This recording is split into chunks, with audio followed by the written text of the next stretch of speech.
My 70's Confessional, where Miguel Myers ATX and AnthonyJeromM discuss one iconic horror movie for every year of the 1970s. Miguel loves the 70s. I do not. On this journey through this unique decade, we'll find out, do you really think the 70s are that great, or are you normal? This is the second episode of My 70's Confessional. We're here to showcase some of the finest horror movies that the 70s has to offer and see if we can help Anthony get an appreciation for the 70s in general and 70s horror films specifically. Anthony, we're back, episode 2. How are you feeling?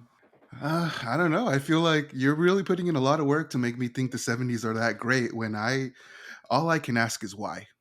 Why? I don't get it. I'm not here for it. You love it. Good for you. I love that for you. To be fair, we did do a John Waters film to kick off the 70s. Last week we did Multiple Maniacs. So it was a bit of a rough transition into 70s there. I'm hoping with today's one where we kind of went completely, we did a 180, we're completely somewhere else. We are now in the realm of folk horror, completely different from Multiple Maniacs. So I'm hoping this is a bit different and you enjoy this a bit more. And you know what? You kind of hit the nail. You kind of hit something there because Multiple Maniacs, that's the 70s. Ugh, that is what it is. But like this movie doesn't take place in the 70s. It was just made in the 70s. So Mm. that kind of made it a bit like an easier pill to swallow because we weren't, nobody was saying groovy or far out. They were working on a farm dealing with demons. So like it reminded me a lot of The Witch. So it was way easier to digest. Yeah. But specifically with folk horror, what is your history with it? Do you enjoy it? Do you not enjoy it? I know you said The Witch, which is a newer version of folk horror, one that a lot of people say helped kick off this new kind of era of folk horror that we have going on. So, what's your history with folk horror? I don't think I really have much of a what's the word relationship with folk horror, but I do like it. I do like it a lot. I grew up in a very small town, so like some of these creatures and monsters and beliefs that you see in these folk horror movies are kind of the way people move in small towns. Like I can't even properly express it, but like these things that only scare people that are quote unquote like uneducated or just haven't traveled the world that much. I just heavily identify with it because this seems like something folk horror and folk horror tales just seem like something like my grandma would tell me growing up, if that makes any sense. Yeah, no, that makes perfect sense. So, is that something that you enjoy, or Absolutely. I would say I enjoy it because like I love scary stories. I love people sitting around a little campfire telling their own personal little scary tales. And folk horror to me, it's to me it's like the town ghost story just on film. So like I always enjoyed it. It just seems like it I don't know. I like I said, I can't really explain it, but it when I watch these folk horror movies, I feel like sitting around a campfire and someone's telling me a spooky story, and it just I can be scared or not. I can believe it or not. Maybe it's true, maybe it isn't. I don't know. I don't have much of a relationship, but I just like what I see most times. Well, yeah. What about you though? Do you have any sort of history with folk horror? Do you? oh Uh, wow, like somebody yeah. is actually interested in what I like. You know what? Yeah, tell us, enlighten us. I think very recently, after The Witch, actually, folk horror kind of became one of my favorite genres. Okay. I didn't really because the term folk horror is fairly recent, like from 2005 and beyond, right? Mm-hmm. Like it Mm-hmm. had been used a couple times throughout the years, especially around the 70s. But the whole of a concept and as a genre, it's fairly recent. So it was never really on my radar, and I kind of like started watching movies. Like I had seen Wicker Man, and Mm-hmm. I had seen Witchfinder General, which we'll talk about. And then I had seen like The Witch and other movies, and I didn't really know them as a concept as a genre. But Mm-hmm. after The Witch came out, and then a bunch of movies like Midsummer came out, and Hereditary came out, and now there's like a Field in England, that sort of stuff. Like it started coalescing around this idea, this genre, and I really like it because it tells these simple stories. It starts off with simple people, Mm-hmm. right? And well, Mhm. and I'll go into a little bit of the subgenres of it, or what defines folk horror a little bit later. But for to me, like it just felt like this earthiness, like this dresses that are dragging in the mud, sort of thing, right? Right. And also it deals with the devil, which I just love as a, a 666. I love it as a concept. Anything around it, it just fascinates me, especially as an ex-religious person who's now an atheist. Like all that stuff is just silly to me, but still, due to the fact that I was born into it and raised in it, it's still very interesting. So, yeah, I love it. It's when you want a simple movie, see a slasher and it's fine. But if you want like an emotional drama and like uh I don't know, man. Yeah, I really, really, really enjoy folk horror. And so when we started making a list to talk about, and like I saw that the 70s was like steeped in this kind of this aesthetic, this subgenre, this folk horror, I was like, hell yeah, there's gonna be at least a couple that we're gonna watch. So stay tuned for the other movies that we're going to be talking about in the 70s, because it's going to be a lot of fun. Today, both Anthony and I are confessing to having never seen The Blood on Satan's Claw from 1971. And before we get into it, I wanted to talk a little bit. I wanted to define what folk horror was, because as I said, it's fairly recent idea. So I got a lot of my information from folkhorrorrevival.com. And defining exactly what folk horror is a question that has arisen several times, a question that has provoked numerous answers and not a single agreeable definition. So, in a bid to answer what is folk horror, one may as well attempt to build a box the exact shape of mist. It can creep from and into different territories, yet leave no universal defining mark of its exact form. The term folk horror, in its modern context, though it had been used before in references to folklore and art, appears to have been created by Piers Haggard, who is the director of this movie, in a 2003 interview with Fangoria magazine in reference to his own movie, The Blood on Satan's Claw. The term was later popularized by Jonathan Rigby and Mark Gatlis in the documentary series A History of Horror. In it, three movies are mentioned in relation to folk horror, and as such have become the unholy trinity of folk horror cinema, namely The Witchfinder General from 1968, Blood and Satan's Claw from 71, and The Wicker Man from 73. Using these excellent, evocative movies as a blueprint, some have come to define folk horror as British movies of the late 60s and 70s that have a rural, earthy association to ancient European pagan and witchcraft traditions or folklore. Other examples that also fit well into this definition of movies, such as Cry of the Banshee from 1970 and Twins of Evil from 71. Some have taken this to imply that folk horror refers only to a few British films of a particular era. However, it's important to remember that Gatlis was speaking on a documentary whose subject was specifically British horror movies of a limited time period. Had he been talking about the subject in general, specifically about folk horror, other examples from other countries and eras may very well have been discussed. Folk horror is actually a phenomenon shared with and individually shaped by all cultures around the world. So, similar aspects of witchcraft and paganism had also featured in earlier non British movies, such as Haxen from Denmark 1922, which was probably the first example of folk horror. It's a great silent film. Have you ever seen Haxen? Yeah, I have seen Haxon, but I saw it for the first time.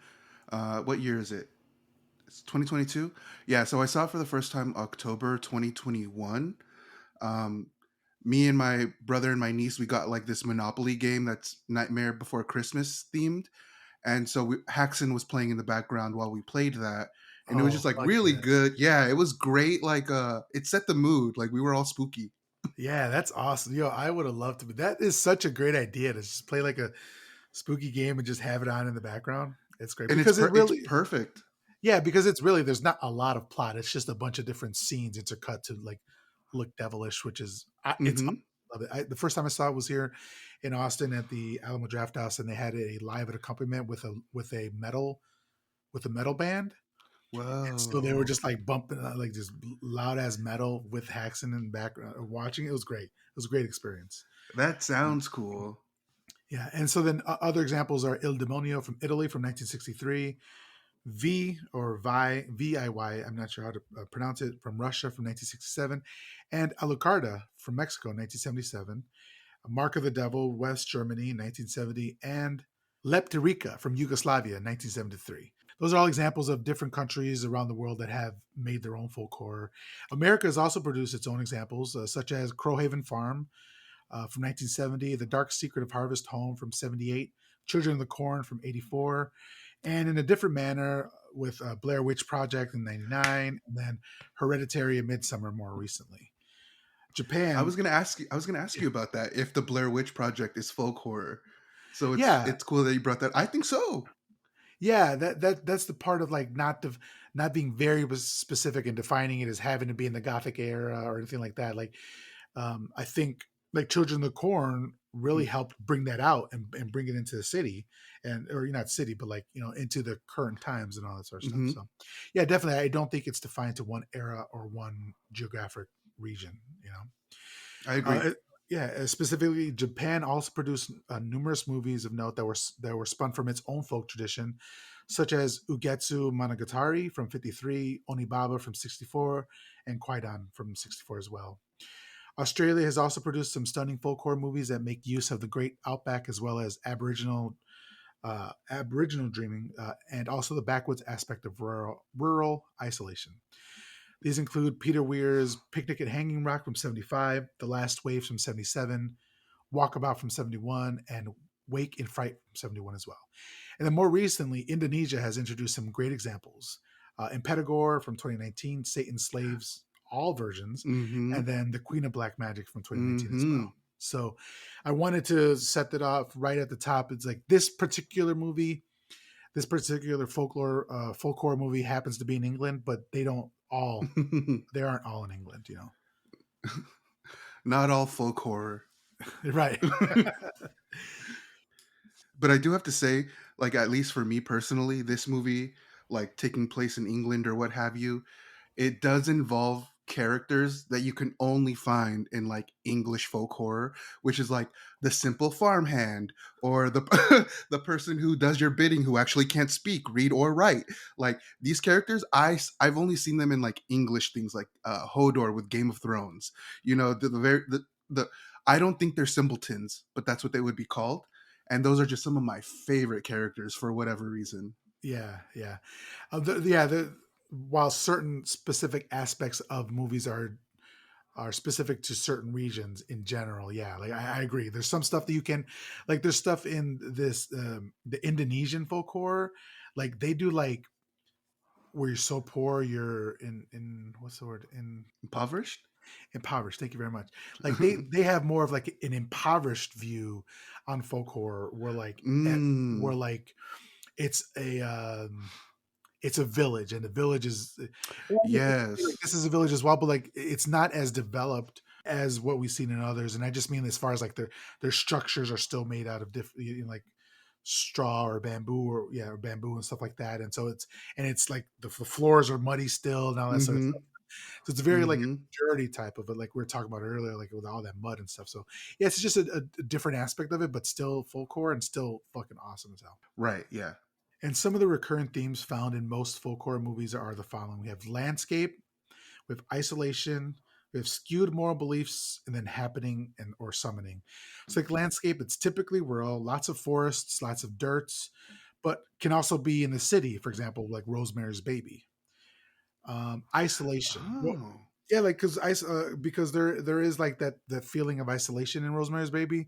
There's also Mhm. like the summoning, which we talk about, and so it's kind of like apartment horror, but also kind of folk horror.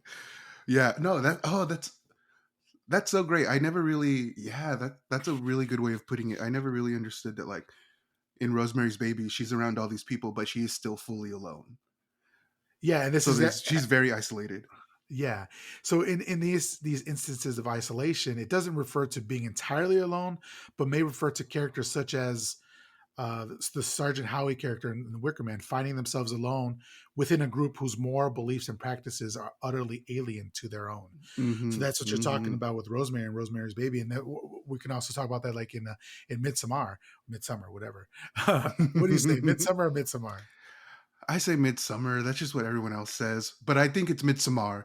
Well, like I used to say the Vivitch, and then people slapped me, so I stopped Oh, saying I mean, I say five cream, so who am I to judge? exactly. So, but so we see aspects of isolation in other movies as well, and then you have skewed moral beliefs. It's a principal character or characters finding themselves amongst people who do not think or act the way they do, often with dire consequence. Definitely in The Wicker Man. Have you seen The Wicker Man? I started it. Okay, well, It was, yeah. I'm talking about not the Nicolas Cage one, the Oh original no, one. yeah, the 70's one. I started it. Anthony, Anthony, is Listen, this that another? You, Anthony. I'm so angry right now. You said you'd have an open mind. No, you didn't actually say that. Okay. don't put words in my mouth. You know what I said. You know what it is. I started it, but it was too much of those things from the 70's I don't like. That yellow, that green, that orange. I The just yellow that it was you're the yellow and the green and orange that you're rocking right now. this is my 70's podcast shirt. It's so yeah, it was too much of that. It was too much 70's for me. I couldn't Okay. handle Okay. it. And then there's the happening or the summoning in it that falls close to the conclusion of such films, and it may involve a supernatural element such as an invocation of a demon or Satan, or maybe an entirely earthly or no less horrific event such as an act of violence or a ritual sacrifice. So that's kind of what you'll find a lot in folk horror films. That if you find these elements, some of them could be there, all of them could be there, or it could be something else completely. But generally speaking, this is what you find in folk horror movies. And once again, I just have to reiterate. I think one of the reasons this movie didn't churn me off so much is because even though it was made in the 70's, it doesn't take place in the 70's. And also, I will give this movie a little bit of credit. I do think the 70's are kind of the last decade where you could do a period piece and people didn't look clean, their teeth weren't straight, it didn't look as if they were clearly fucking from Hollywood. Like, okay, I guess I'm Milk Maiden or something. They kind of look like you could tell me they were plucked from the year that movie took place, and I'd believe you. Not not the teeth. Not Hey, white we teeth have only been a thing for like the last 20 years. But is in the that right? 90's, nobody had white teeth. Okay. Hey, now I'm gonna be recording with my hand over my teeth from now I'm not looking at your teeth like on. that. And also, we don't smoke. We as a society stopped smoking. So That too, that back then, that's when cigarettes were good for you. Or so the doctor said, yeah, exactly. A pregnant lady would be given like a pack of cigarettes when she goes to see the doctor. All right, so I wanted to talk about, or so now we can get started talking about the movie, The Blood on Satan's Claw from 1971, directed by Piers Haggard, who's also done Conquest and Venom. Not the Venom, not that one. Written by Robert Wynne Simmons, who did The Outcasts, and actually Piers Haggard did kind of a touch up on the script as well. They kind of merged together, and then the screenplay for the film was originally written as an anthology of horror films or horror stories set in a small village, and had the working title Satan's Skin. But after the director came on board, he and Wynne Simmons reworked the screenplay into a singular, cohesive narrative. So you can actually see still elements of that, right? Like there's kind of three distinct stories, right? And we'll get to it. But first, there's the story in the room. Fiance is in the room. That. Then there's a second story dealing with is it Mark and his situation, and then the third story dealing with the judge who comes back and kind of is the hero of the story. Yeah. So Oh all those three stories were wow. merged into kind of one story. I really like that. I thought that was pretty interesting. Starring Patrick Wymark as the judge, Linda Hayden as Angel, and Barry Andrews as Ralph Goer. So Ralph is plowing and turns up a skeleton with fur and an eye. I always love it in these movies, and it seems to be only 70's and 80's movies, where they turn up a skeleton and there's still like an eye. Like the eye wouldn't have deteriorated or something like that. It's not made out of plastic. It's a full on perfect eye. Everything around it is totally deteriorated, and but meanwhile the eye is perfect and it's looking right at you. Yeah, it's like it's a bleached skull. So that means it's been out in the sun. Like it's just funny. This movie isn't the only one that does it. We see it in a lot of movies, but I just always think it's Mm-hmm. funny when I see it. So it's got some fur and an eye, and he runs back to tell the judge, played by Patrick Wymark, and Isabel Banham, played by Avis Landon. The judge refuses to believe it is anything important, but Ralph, with the help of Isabel, persuades him to come and have a look. And so there's also kind of like a class thing here, right? So Mm-hmm. Ralph is a dirt farmer, right? And then the judge is, I don't know how the feudal system worked in this era, like who was in charge of what, but it seems to be that the judge is, well, he's definitely a very rich man. And so I know Mm-hmm. that Mm-hmm. in those times, if the richer you are, the more authority you had. But I don't know if he was like the judge of that area or if he just happened to be around and was, I'm not quite sure what it was. Did you get a grip on Right. that? No, like I couldn't tell if this guy was like the regional manager or like the district manager. Like I couldn't I couldn't tell where his power was or wasn't. But what I do know is when we first see him, we see him eating dinner at the table. They got that big ass ham. He's got his wine. There's like grapes and all these other. That's what told me this guy's important. And then I found out he's a judge. You don't just put out a spread like that for any old body. So I just assume he just has a lot of power and we're not told how much. Yeah. I love that. Is he the assistant manager or is he assistant to the manager? Like, Like, yeah, fully. And like honestly, what really tells me this guy's in charge is when it comes time for him to do some work, he doesn't want to. He's like, "Nah, I don't think you saw anything." Bitch, are you fucking see? I was in the fields. I was plowing through the mud. I saw a skull. You're over here eating ham with my aunt, and who are you to tell me I didn't see what I saw? So I was like, to me, that's a symbol of someone who's incredibly powerful. They just dismiss everyone beneath them. also, he serves looks He has all wigs. He movie. has silks. Like, oh yeah. Yeah, I mean, the squire asks him on a date a couple times. He's got it going on. he's got robes with like fur around. It's amazing. It's great stuff. Hmm. And honestly, when he takes the wig off, he still looks like that girl. So You have to remember, or you have to remind me if you do, what's seen in it as we're talking, because I don't remember. I know the wigs. I don't remember when he took it off. So as we're going, just if you remember, let me know. immediately, yeah. Okay. So he finally decides to go have a look. We flash to Peter Edmonton, who's played by Simon Williams, is bringing home his lady friend, Rosalind Mm, Barton, played by Tamara Ustinov. Kathy Vespers, who is a worker there, runs along the horse talking to Peter.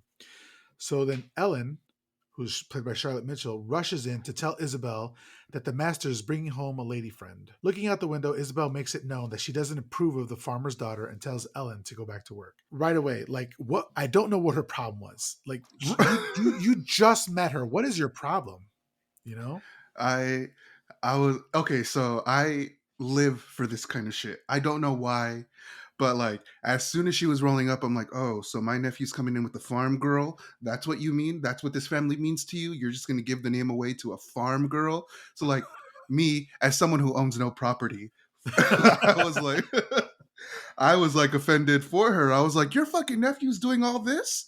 Man. No, so yeah, it was I think it was a matter of just like class and like this supposed fiance is like incredibly low class. How dare you bring this person into our family? So like, not that I agree, but I understood. Okay. But you watch a lot of do you I think from your tweets and some of the stuff you said in chat, you watch a lot of like English period dramas. Is that accurate? I love it. Oh my god, I'm obsessed. Okay, so this is your jam right here then. Yes, like oh, the family scandal, keeping up appearances. Like I love that shit. Okay. So we're back in the field and Ralph and the judge, or Ralph leads the judge to where the bones, where the eye and the fur was, but they only find bones. The fur and the eyeball are missing. So the judge is like pissed off, and he tells Ralph for the second time that he's wasting his time. So then Ralph spots and calls out to Reverend Fallowfield, played by Anthony Ainley, was Who's just hiding in the bushes. yeah, who's hiding in the bushes for whatever reason, and he's just found a snake. So I think there's a lot of symbolism here that we're not seeing, but like a snake, Mhm. they kind of say like a snake in the grass, right? And like maybe the snake in the grass is the liar or the person who's going to Betray. betray. Dude, you are on point, dude. I am Okay. lagging. Yeah, is that person who's going to betray you, and something like that happens later on in the movie to Fallowfield. So I Right. think there's a lot of that going on here, and also There is also one thing that kind of that it seeing him with the snake, it reminds me later we see him and he has sort of like a pet rabbit. And it just reminded me of the witch, how the rabbit is one of the forms of the witch or the devil. So I'm like, this. We see this priest with the snake, with the rabbit. What? I feel like it means something, and I'm just not smart enough to know what. right. Okay, yeah, I like that. So also for a Reverend Fallowfield, like the word fallow means like a piece or fallow of uncultivated land, and it's uncultivated Interesting. field, and we see them in the field, and we find the bones and stuff in the field. So I think there's like some play of words that they're having there. It's kind of fun. Okay, I like that. Hell yeah. Yeah. I mean, I'm not smart enough to understand it, but I love that it's there. Hell yeah. Asking the Reverend if he has seen a strange person in the area, the judge is told that there are a few of those seen lately since a death in the village. So kind of foreshadowing what's to come. So the later on we're back in the house and they're playing a card game, and the judge wins a card game played with Isabel, Peter, and Rosalind, and she like supposedly loses the game. It's like playing spades with somebody. Like if you ever played spades and you bring a friend over who does know how to play spades and they lose a trick, everybody's going to yell at them and they're like, I don't know how to play this, and everybody instantly hates them. Like spades isn't, you need to be serious about your spades, right? So I felt sorry for her. Like she can't Yeah, catch a break. couldn't be me. I'm Yeah. not playing spades with a group of people with a group of people who know how to play. No, couldn't be No, me. because they're mean, they're fucking mean. I can't. I'm fucking sensitive. I can't take. It's a like we're clearly playing a game. I still can't take it. Yeah, why did you get that book? You called it, god damn it. Like, what was I supposed to I do? thought we were playing for fun. Yeah, see, that's my fucking problem. Some people Yeah. are playing to win. It's like, Um. So yeah. So she loses the card game. They're all like angry at her or her partners anyway. And then the judge suggests that it's time for her to go home rather than stay the night, which she intended. So she protests and says that it would be too much trouble. Then Peter proposes that she sleep in his room. Isabel informs him that Rosalind may stay in the attic room, which has not been occupied for some years, and they're told that Ellen will clean it up. So like this is petty shit, man. This very. is like telling somebody like I don't know to sleep in your basement, like because they didn't have basements here or whatever. But like it's mean, like it's all dusty and dirty up there. But also, I have to say, like, this particular brand of rude shit is my fucking favorite. When the priest, or not the priest, excuse me, the judge is like, "Oh, it's late. Aren't you going home?" Like, like, have you ever asked somebody that like they're a guest at your house and you don't want them? Never, They're like, "So when are you leaving?" Oh no. Oh, okay. I have. literally never.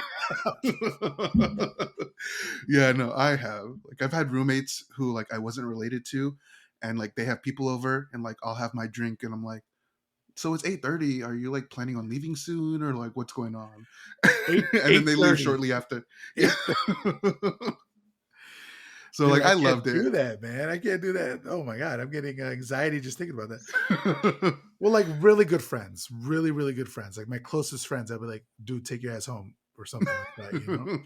But even then, like I have to be really, really close friends with them.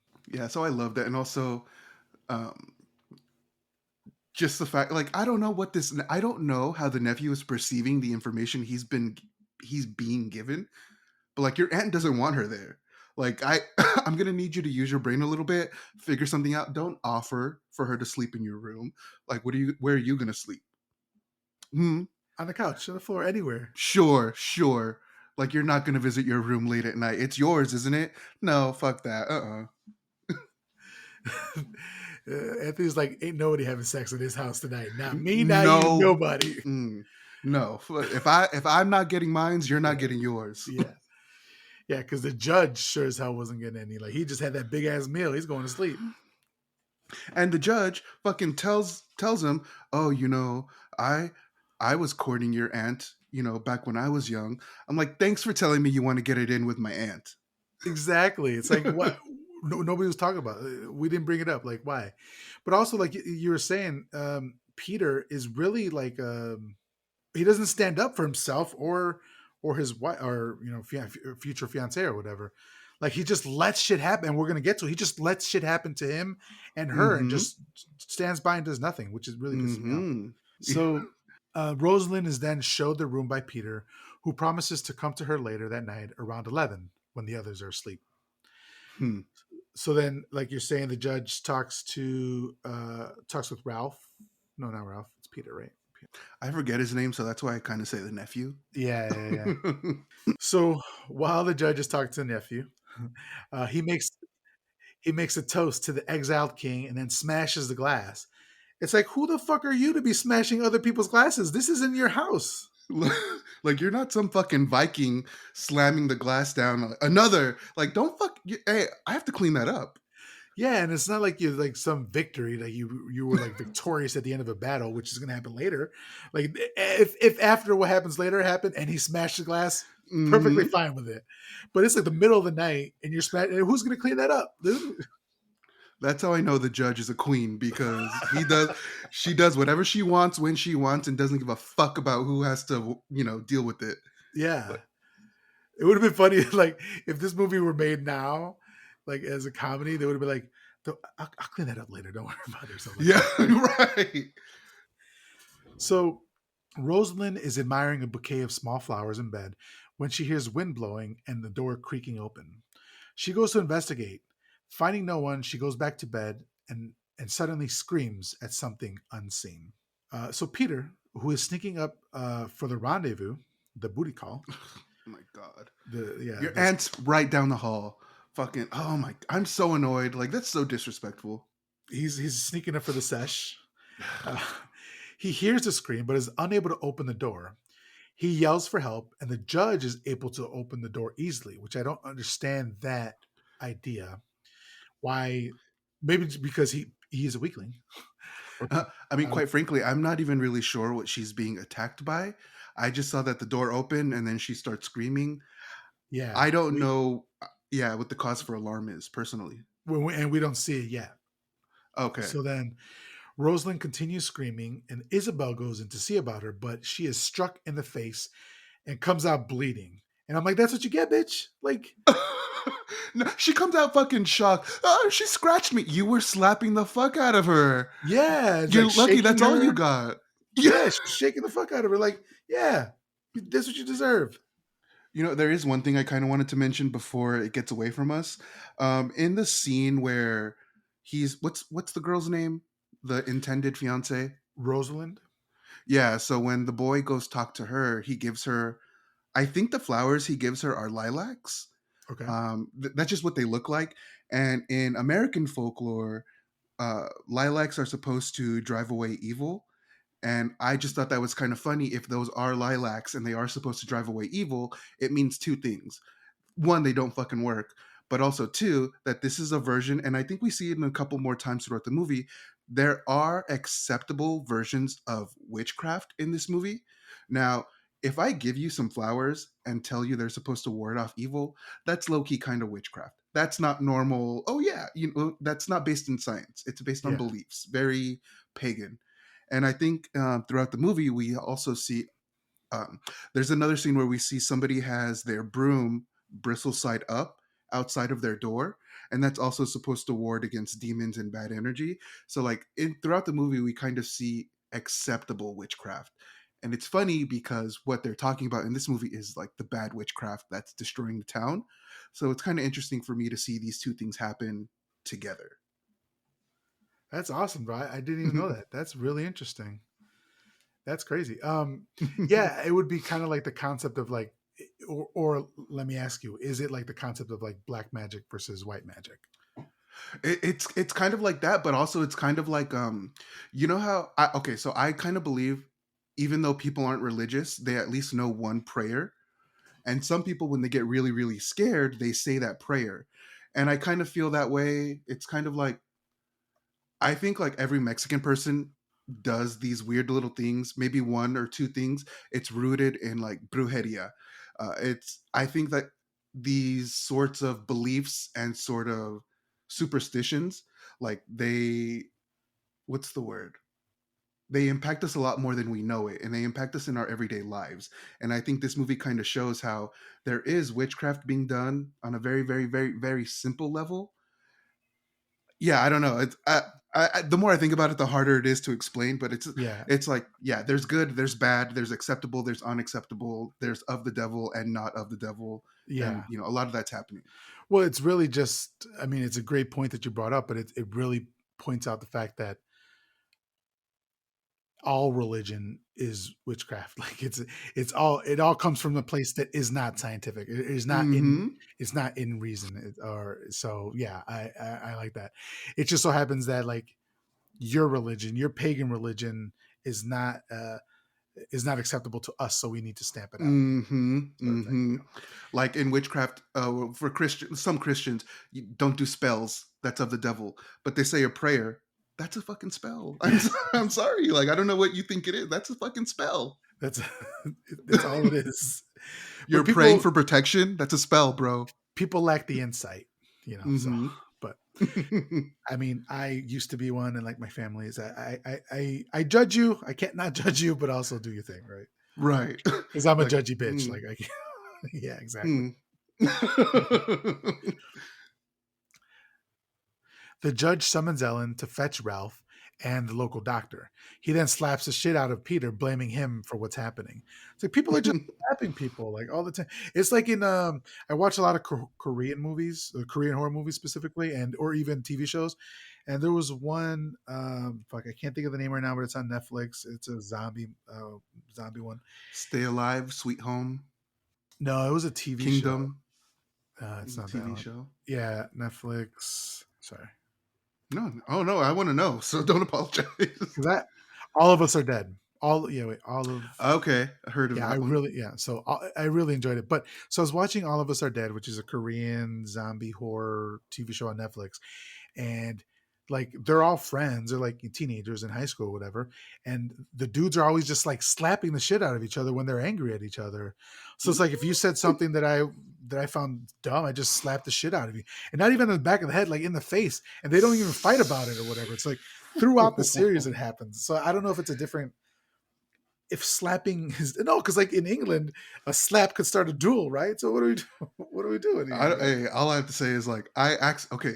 My friend broke something of mine, and instinctively I slapped him. Like I was just so yeah, like literally. I was not in control of my hand. He broke something of mine, and I instantly slapped him. I almost got my ass kicked. Like, like slapping. That's not a no. That's Was calling you a dumbass bitch. Like, I don't know. was that a 5 finger slap, like full contact? Oh yeah, no. Oh, full like gripped his fucking face. Like, no, it was a full slap. Like, uh, Now I gotta know. Could you tell us? Are you able to tell us what he broke? my weed Okay, pipe. your weed. Yeah. It was in the shape of an elephant and I really loved it. It was my first one. I bought it in Tucson. Like it was my favorite fucking thing I ever bought for myself. So when he broke it, he broke the trunk. Like I blacked out for a second and slapped him. Was it on purpose or an accident? The breakage, No, it was an accident. and you still slapped him. God damn, Yes. Anthony. I'm God telling you, this damn. was the favorite thing I ever bought for myself. Like, because yeah, I'm not saying it was justified. I'm just saying I understand why I did it. I thought you were gonna say he made fun of your alopecia or something. No, his name is not Will Smith. He Okay, did not. that's hilarious though. I can't, have you ever slapped? I don't think I've ever punched somebody. I mean, I've definitely gotten in fights. Okay, I've punched people in the face. I've never slapped anybody in the face. How? I mean, did you immediately feel like powerful, or were you like, Well, "Oh shit, what happened?" Well, I instantly regretted it, but honestly, it was such an amazing fucking feeling right? because I can't humiliate you with my words in the exact way a slap does. So I was like, I can do He, that to people. he will always and forever in his life have been slapped. You Yeah, could, yeah, yeah. there's two Like I'm people in not. this world: people who have been slapped in the faces and people who haven't been. And So he's I'm now in not. the other form. y- Like I'm not friends with him anymore, but I am. Like we still do have mutual friends, and like they tell me he still talks about it that he should have fucked me up that day, and I was like, that was I'm 31, so that was like 12 years ago, 10 years ago, uh, and like he still talks about it, and I was like, listen, it's funny to hear when my friends tell me like, oh yeah, he got drunk and talked about that time you slapped him, and I was like, what? you I feel helped bad. transition to the other group of people who have been slapped. That's all. That's amazing. So Ralph arrives and nails a board to the door, sealing it up with Rosalind inside. And Peter protests, not too much, but the judge tells him there's no more that can be done for her. And I'm like, that was a quick reaction. Like, what if she was just having a convulsion or like a seizure and just accidentally scratched her? But Demonic no, possession. that I mean, which is funny because the judge is the voice of reason in this movie, right? As we'll see later on. But his first reaction to a woman being angry or upset is to lock her up and next say that they're going to put her away in the asylum. That's in the morning, men will come to take her away to the asylum. But okay. So Peter is told by the judge that Rosalind could never have made a proper wife for him anyway, and that he should count himself lucky. Fuck these people, man. Like this class shit. Like I know you love it, but like as far as drama is concerned, you Oh know. no, it still sucks. Yeah, fuck that. Like Yeah. she could have been a really good person. Yeah, and she's not even his father. It's like, or I'm sorry, he's not even his father. So like, why does it matter? Maybe Peter was going to be granted a his inheritance from his aunt, and that's why he needed her Mm, approval. Or maybe family stuff was more important back then, or whatever. I'm sure it was, but it's like, fuck these people. Like, why do you need their opinion? You know? right. I mean, and like the judge said, he was real pissy about having to do some actual work.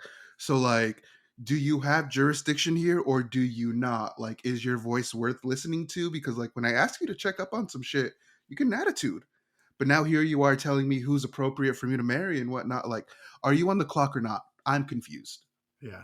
So then Ellen tends to Isabel, who has a high fever, and the scratches on her face do look pretty gnarly. So the doctor, played by Howard Gurney, examines her, telling her that she has some sort of distemper, but he can't figure out which one. He's kind of funny because he's like, "Wow, it's like the state of the art of medicine right now is like we don't know what we don't know, but pretty soon we're gonna know." It's like, okay, dude, we need your help at this instant. Okay, we don't need you going off on a tangent or something, you know. And that's that old timey medicine. Like, I don't know, man. Can we just bleed you out and see what happens? Like, Yeah, he bleeds her out, right? And I'm surprised they didn't bust out the leeches and shit, you know? right? Yeah. I don't know. Let's suck you dry about it. I don't. I got the quote for the episode there. right. Then the doctor asks for some eau de vie, which in French, which is French for water of life. And it's actually a clear liquor. So then I thought while I was Ooh. watching, I was like, oh, he just needed some water and he was being fancy. No, it was actually clear liquor that he asked for. Oh, Devi. Yeah, exactly. Cheers. Exactly. No, I fucked around and took a shot last week with you or last time we recorded, and I was like, no, can't do it. right. The next scene, we see Angel Blake, played by a 17-year-old Linda Hayden. That's going to become important later on. And Mark Vespers. Yeah, we'll get there. We'll get there. And Mark Vespers, played by Robin Davies, are playing in the field. Kathy joins them, saying there might be a wedding, which draws the attention of Angel.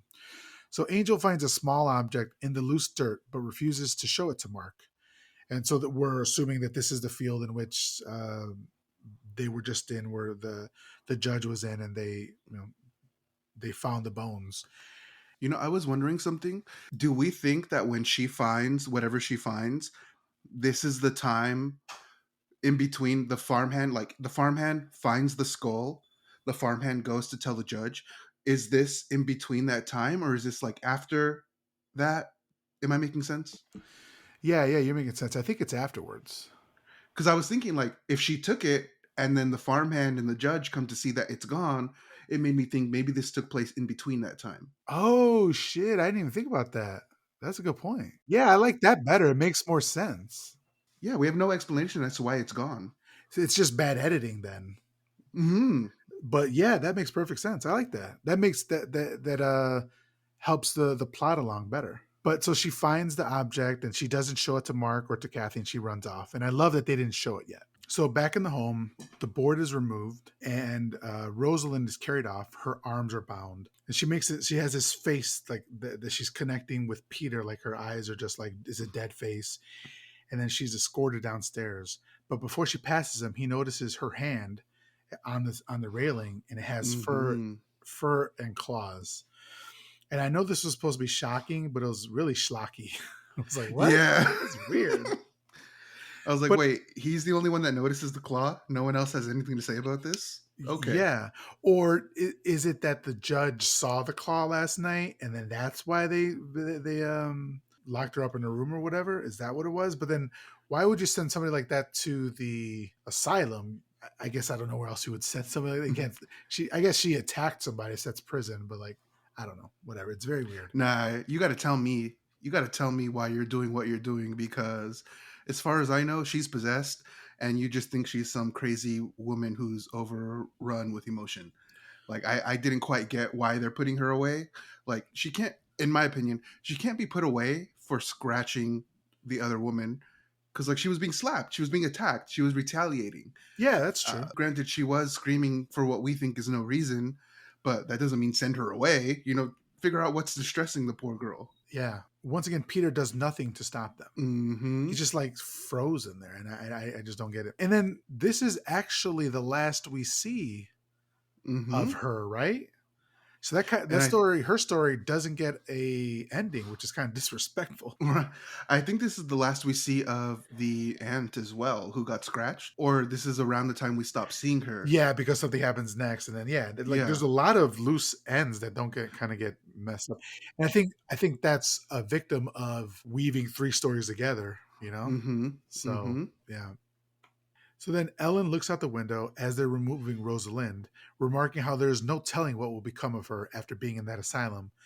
And then the judge also watches from his window, and he turns and notices that a bird cage is empty. She had a pet bird in the bird cage, and now it's empty. So that means that, yeah, who ate it? Like, who ate the bird? Like, I don't understand it. Well, the lady who got clawed in the face, what's her name? Whatever, the ant gets scratched in the face and her bird cage is empty. Did she eat it? Because very soon after this she disappears. So Ellen calls out to the judge saying that Isabel has disappeared, and he goes upstairs to investigate. In the schoolhouse, Fallowfield is teaching from the Bible. He asks why Boaz was generous towards Ruth. No one answers at first, but then Mark answers that because he was a man and she was a woman, which I don't know anything about the story that they're talking about, so sure. This whole scene, I was like, I guess Yeah. you guys don't know how to read or write. Whatever you're learning, Yeah. I can't relate. So then one girl opens up a small pouch and screams. Fallowfield seizes it and pulls out a furry claw, which looked funny as well. Then Kathy screams and Fallowfield drops it on the floor. It's picked up and then the pouch is sent person to person behind their backs, finally ending up at one boy's hands. And I like what they're doing here. Like, I like the Do fact you? that yeah, because it was like in a lot of these movies, you see that they're always very respectful of their elders, especially like in church or in school or something like that. And here they're very not. They're like very cheeky with him. They're like lying to him in his face and say, "I don't have anything. I don't know what you're talking about." And the Right. teacher's like, "Dude, I could fucking see you guys moving it behind your back. You're not being slick." See that to me told me they don't give a fuck about this man because they're literally passing this bag of demon bones in the least smooth way possible. Like, Anthony, I oh, was here, taking a drink right there when you said that. Okay. I'm sorry. Like, oh, here we go, your demon bones. Like, it was just full. Like it was not smooth at all. So like I would personally feel so fucking insulted. Like, boy, I saw the bones come to you. I why are you doing this to I me? should smack each and every one of you, and I will because I'm Anthony. Right. Like you think I'm stupid? Now we have a problem. Yeah, but I like that they were disrespecting authority very very quickly, and I think Mm-hmm. we're already seeing influences of the bone Mm-hmm. of Satan, which I Yes. like because he seemed to be dumbfounded that they were acting in such a manner. So as the movie progresses, we see that the respect for authority diminishes greatly, and Yeah. the more that Satan's influence or the devil's influence. I think they actually referred to a demon Behemoth or Behemoth Yes. later on in the movie. And so I don't know if it's exactly Satan that we're talking about or Behemoth because they invoke Behemoth. They don't invoke Mm-hmm. Satan, and Behemoth is not Satan. So regardless, I think it's just a funny, a great title that they used. But Learn your fucking demons, kids. exactly. So finally, Fairfield gets the pouch and he empties it, and that claw is missing, but we do see some bones. So one of the kids pocketed or palmed the claw. So then the search party returns to the house, informing the squire that they found nothing. So the squire is kind of like the local sheriff sort of Mm-hmm. thing, it's Kind of what I got, yeah. the local authority figure, and above him it seems to be is the judge. So Mm-hmm. I think that's how we're working. Yeah, like the squire is the sheriff, the judge is the FBI. Just So he tells them to search again because they're searching for Isabel because Mm-hmm. she's gone missing. And this is like you're right, this is the last we see of her as well. So two main characters from the opening story are just their plots are never resolved. Their storylines are Mm-hmm. never resolved. It's kind of weird. So Squire tells the judge that the searchers have lost the scent, but that Isabel must have the constitution of an ox. The judge reminds him that she was ill and also very old. So Peter, still devastated from what happened to his fiancée, listens to their conversation out of their sight. Squire leaves, patting Peter on the back. As the judge approaches, Peter remarks that he believes that evil has entered the house. The judge tells him he must cleanse his mind of such fancies. He tells Peter that they each should go to their rooms for the night. So this is kind of where we're kind of seeing that the judge doesn't really fuck around with witchcraft. Like he's like, Mm-hmm. it's not a thing. You guys are stuck in your ways. Like there's a reason this is happening, like a reasonable reason that it's happening. So I like that. But now that I'm thinking about it, he's proven wrong in the end. And I Mm-hmm. don't know if I like that. But I like I like the movies where people are sure it's Satan or it's witchcraft, and in the end it Right. doesn't turn out to be. Like I like that sort of shit. And I was thinking maybe that would be this here, but it doesn't happen. But still, like it would have been cool if they kind of went that way. No, I totally agree with you because I think at that point in time, you could say witchcraft and everybody would be like, "Oh fuck, witchcraft? Are you sure?" And everybody's just like on high alert. But like this judge hears witchcraft and it's like pish posh. No, you don't know what you're talking about. But like if witchcraft was ever going to be the reason why your town's going to shit, it would be during that time. Like I just don't understand how the judge could like just dismiss it so quickly. It's like, listen, people are missing, people are dying, people are acting in ways that are not familiar to us. Something's going on. Let's try to figure that out. Yeah, and at this point they're like still burning witches at the stake and all that sort of stuff. So witchcraft was still a very real thing within the commoners, right? Like the Yes. royalty and the Common folk. the royalty and the aristocrats. Like they, at this point, I don't know what year it happened, but there used to be the laws that saying practicing witchcraft was punishable by death. But Mm-hmm. around this time, around the I think early 1700s Mm-hmm. Mm-hmm. or to the mid 1700s, they changed that to be practice or believing to be practice witchcraft. Hmm. And a very important Oh. distinction, right?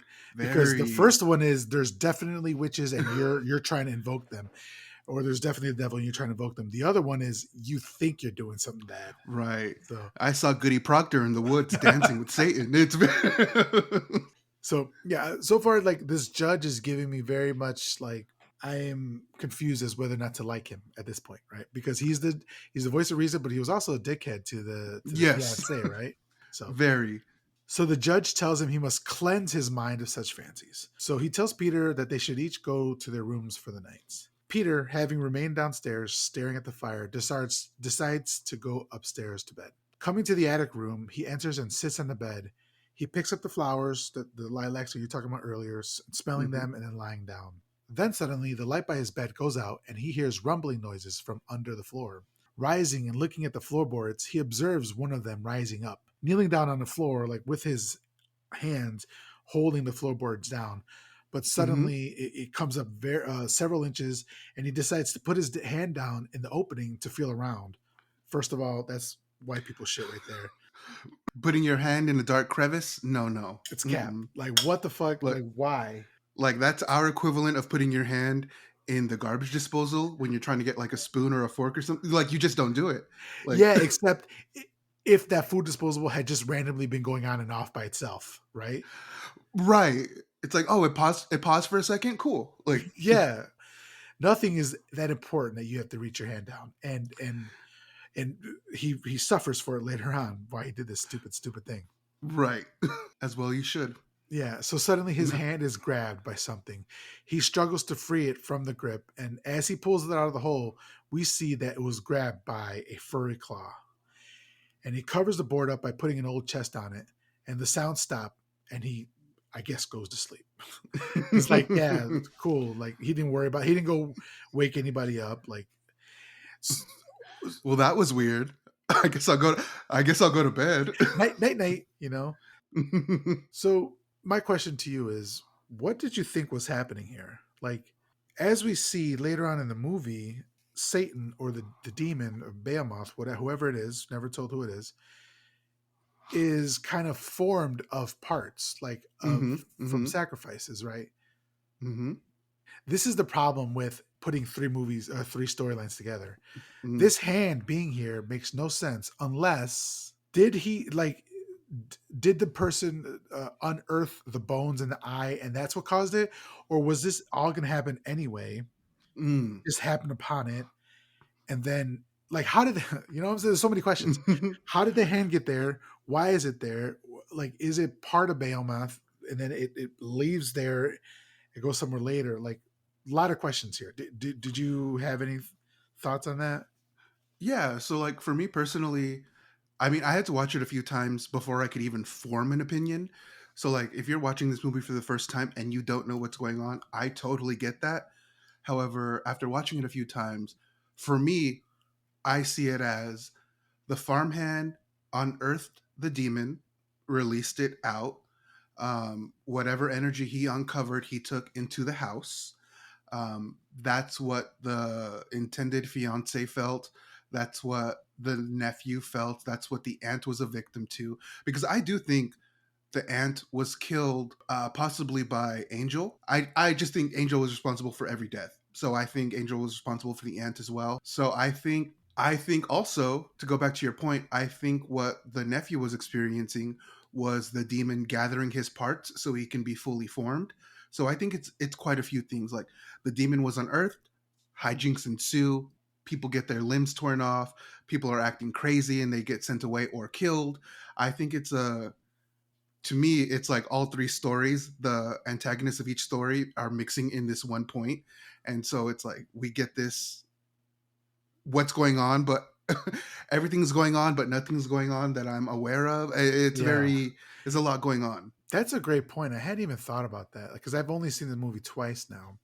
Mm, And yeah, that's a great point. I hadn't even thought about it. Like she does disappear, the aunt does disappear, and I never made the connection that she would now have Satan's skin, which we'll get to later, hmm. on Hmm. her, and is now being called by Angel to go to the woods, and then is Hmm. ultimately sacrificed, as we see happens to other people with Satan's skin.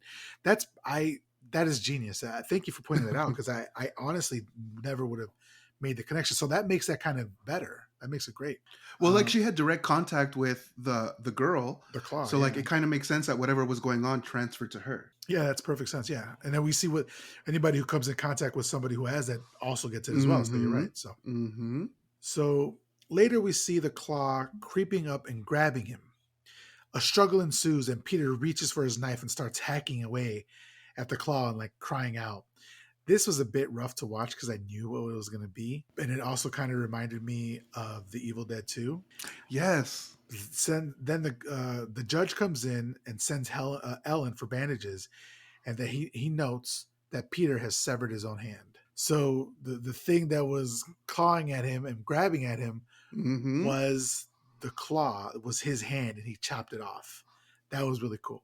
I like that. That was a very cool scene all around, like because it was for me, it was genuinely scary because what's attacking this man, and for me, the horror lies within.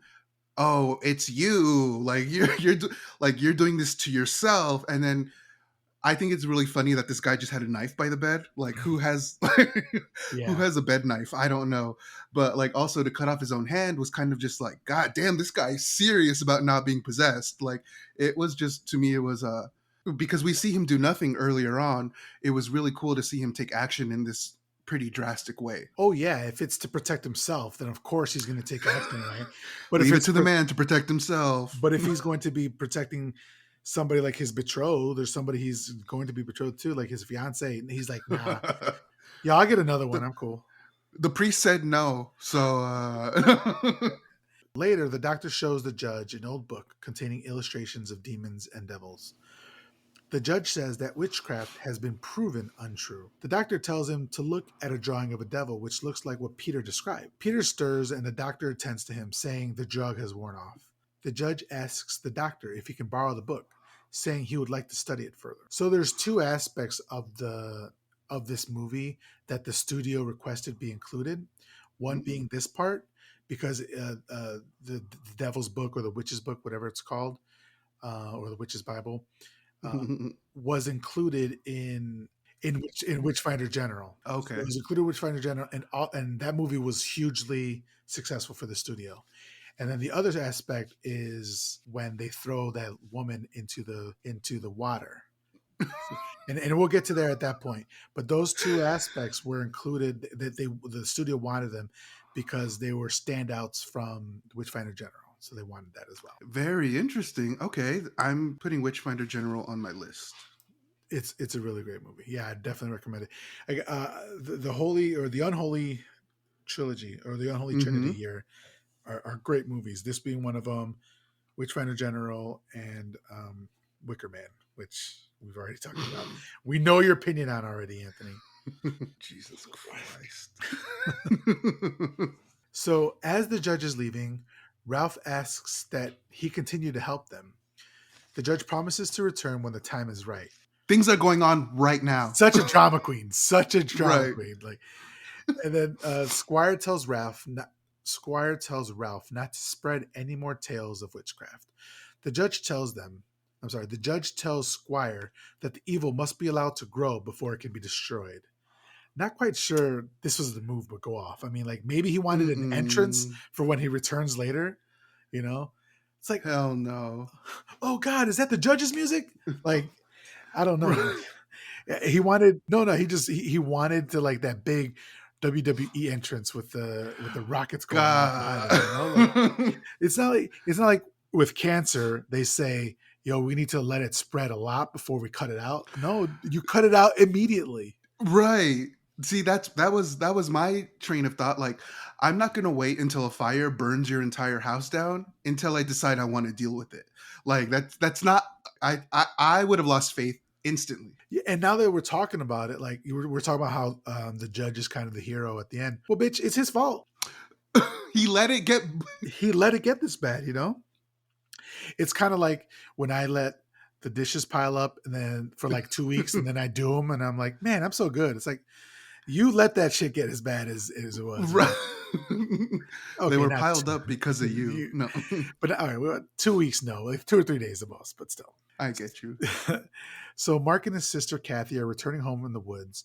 Mark tells of a pain he feels in his side, I believe it was. And then she begins praying the Lord's Prayer with him as they continue on. It's always creepy to hear like prayers being said in the woods by kids. It's like, I don't know, man. And this Creeps you out. definitely creeps me out. This definitely goes down in the fuck them kids pantheon of movies. Yes, absolutely. It goes with like Children of the Corn. It goes with Child's Play because I don't like that kid. The twins from The Shining, It's from The Shining, yeah, all that shit. All those when you got an evil kid, I don't fuck with that. Problem Child, Damien. No. Damien, all that shit. So at home, Ellen says that she will fetch the doctor for Mark. Mark says the pain is gone, but Ellen insists that she will only be gone for a short time and will return with the doctor. She tells him to eat an apple and then leaves. Okay. This part did make me a little sad Yeah. because like he's clearly in pain, but he tells his mom he's just fine. So it's like, oh man, like some man of the house shit. Like you can't let the woman of the house know you're in pain. So like that really fucking sucks. But also I can't help but think that him eating the apple kind of means something. I don't know. Like why an apple? Why not a fig? Why Is it a woman giving an apple to a man and like him eating it like the Garden of Eden? it's Yeah. something like that. And then after he takes his first bite, or when the girls come and like, oh, come play with us. And so it's like it just looks like it means something. I don't know Yeah. if it does, but to me I'm like, interesting. Let's go off here for a second. Okay. So an apple represents wisdom, right? That's why God didn't want them to eat the apple in the Garden of Eden. So Mark takes a bite out of the apple, which is supposed to grant him knowledge, right? So maybe he should know that something is wrong when these two girls approach him, but he doesn't know what's going on. Is it because he's just completely ignorant, and not in a bad way, just ignorant, not having the knowledge, or is it that there's no God and all that was bullshit? I just went galaxy brain with it, bro. I love it. I was gonna say, listen, if there is a God, God saw that the demon was hanging out throughout the town and was like, you guys got it. So so like if there is a God, I think that's a bigger problem because they let that happen. Yeah, God was like, he'll come when the time's right. Right. Like, not my problem. Like you guys are good, right? Okay. So then, so Mark eats the apple or takes a bite of the apple, and then he's playing with some of the bones, some small bones he's collected, which Don't play with fucking bones. Listen, I know you found a pinky bone, and what did you do? You immediately returned it. That's what the fuck you do with bones. wow. So, like, the fact that this guy was shaking bones and throwing them on the table like dice or like a hoodoo fortune teller, that's nothing but bad news for you, boy. Like, don't play with bones. I did find a pinky bone, and that was in season 1. I don't remember what episode, but certainly go back and listen to it. Yeah, I try to get rid of that bone immediately.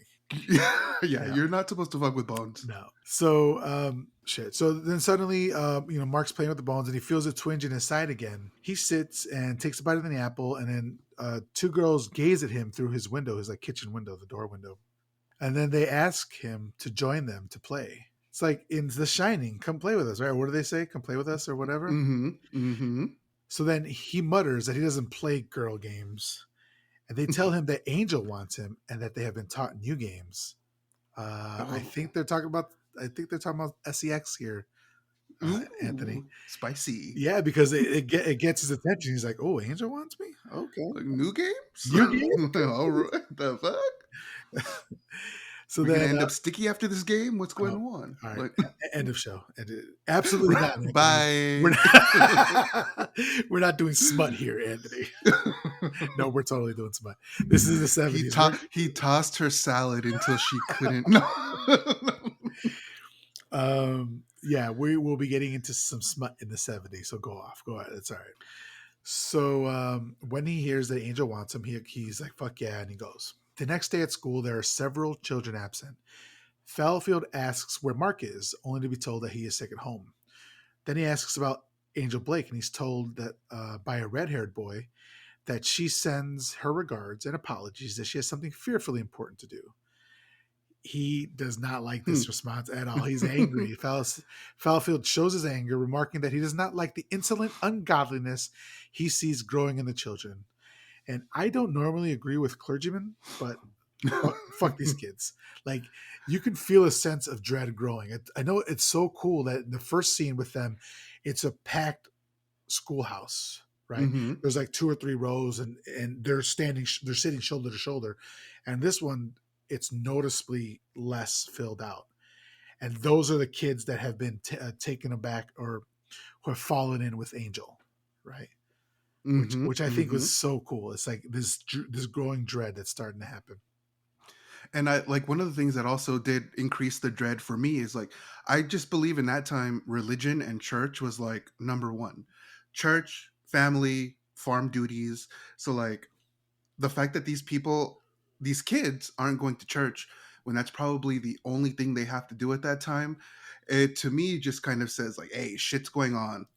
So it's there's something serious is going on. Yeah, yeah. It's really it's so smart because it's a visual cue. They don't say it out loud. They don't tell you what's happening. Mm-hmm. But if you're paying attention, you see it's a visual cue for you, and you're like, "Oh shit, something's about to go off here." Mm-hmm. So then we cut to a new scene. The members of the coven are playing blind man's bluff with Mark as the victim. He blindly reaches out, trying to touch someone as they all run around giggling. This is such a fucked up scene, man. It is so sad. Mm-hmm. They're giggling around him. They're playing around him. He's got a Fold. blindfold. Thank you. He's got a blindfold on, and finally he stops suddenly as if sensing something. And all of a sudden he's grabbed around the neck by a rope, and then he chokes for a second, and then we cut to the next scene. It's so fucked. I kind of don't know why he was killed. Like I don't know if he was just given off as a sacrifice because I if his whole body was given for the demon to form its parts, we don't see the demon get its parts. So I kind of don't understand why he needed to be killed. I think he was growing Satan skin on him, like when he was having Oh, true, true, the true. pains on his side, and so we see that like anybody who has the Satan's skin is sacrificed, just like other kids are going to. Kathy. Yeah, Kathy and Yeah. the other ones later. So I don't know if I don't know, and I think maybe this is what happens. I don't know if the place where the Satan skin grows is what they're going to be using for the body parts for Mm, Behemoth or whatever. Because later on, we see a character who has Satan's skin on his leg, and then at the end of yes. the movie, Behemoth is jumping around on one leg because that's the final sacrifice, and he hasn't gotten his leg yet. So I think that's what's happening. Okay, okay. I'm with that. Yeah.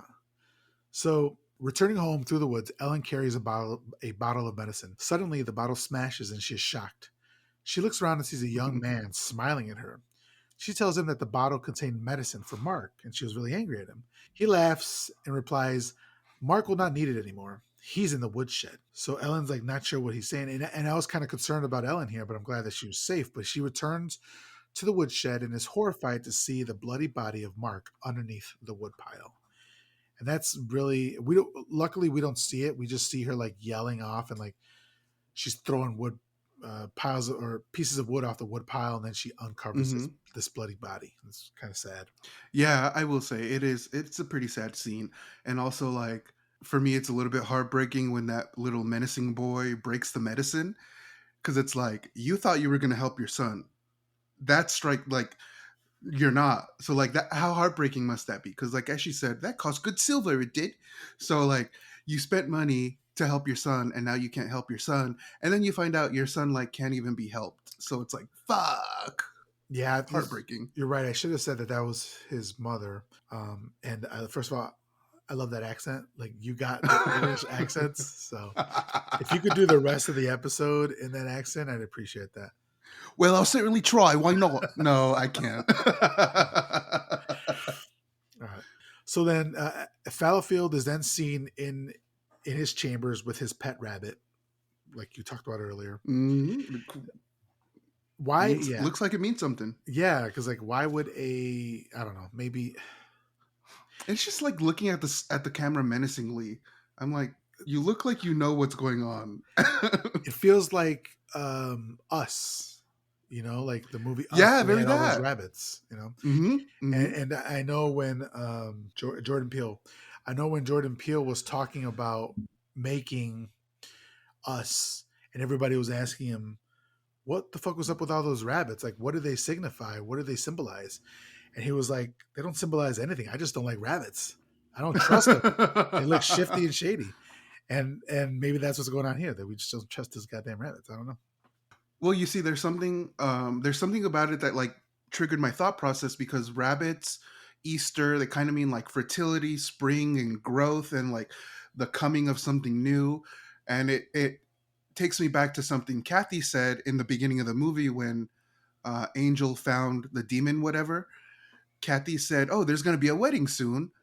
So it makes me wonder, like, if there are themes in this movie that I didn't see that relate to fertility, rebirth, the emergence of something new. Because the whole idea of this movie is like a demon is going to be brought to Earth. So I wonder if this rabbit was kind of a hint of, like I said, rebirth and emergence of something new. Yeah, I love that. That's a great point.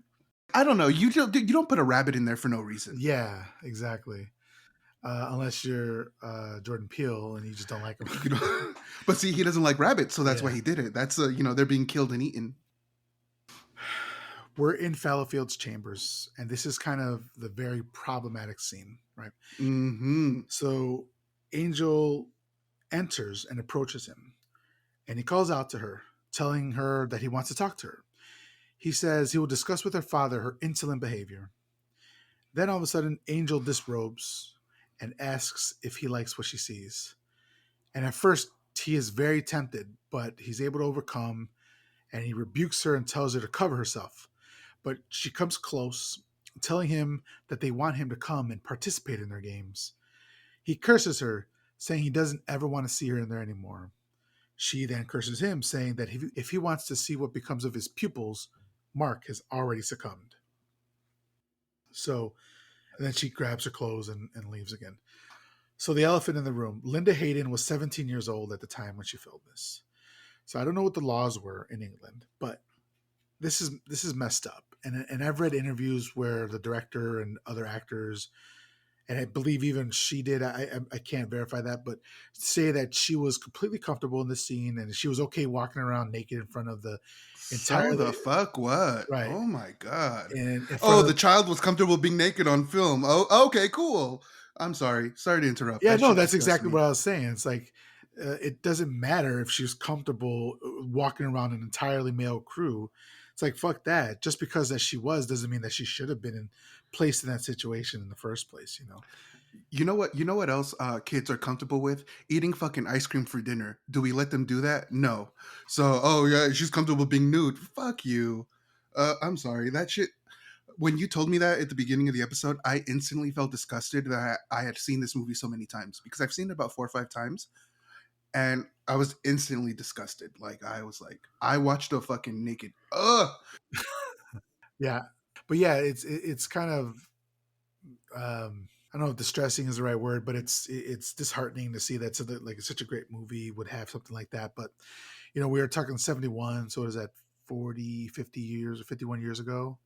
And so it was a different time. I'm not making excuses for it. It's just, you know, I don't even know what the laws were at the time. Like, I don't even know. How is this not child pornography? Like, Yeah, exactly. That's my exact thought. How is it yeah, not? yeah. So anyway, so unfortunately that happens. But she gathers her clothes and she leaves. So next we see the graveside service for Mark, with Fallowfield read from the Book of Common Prayers.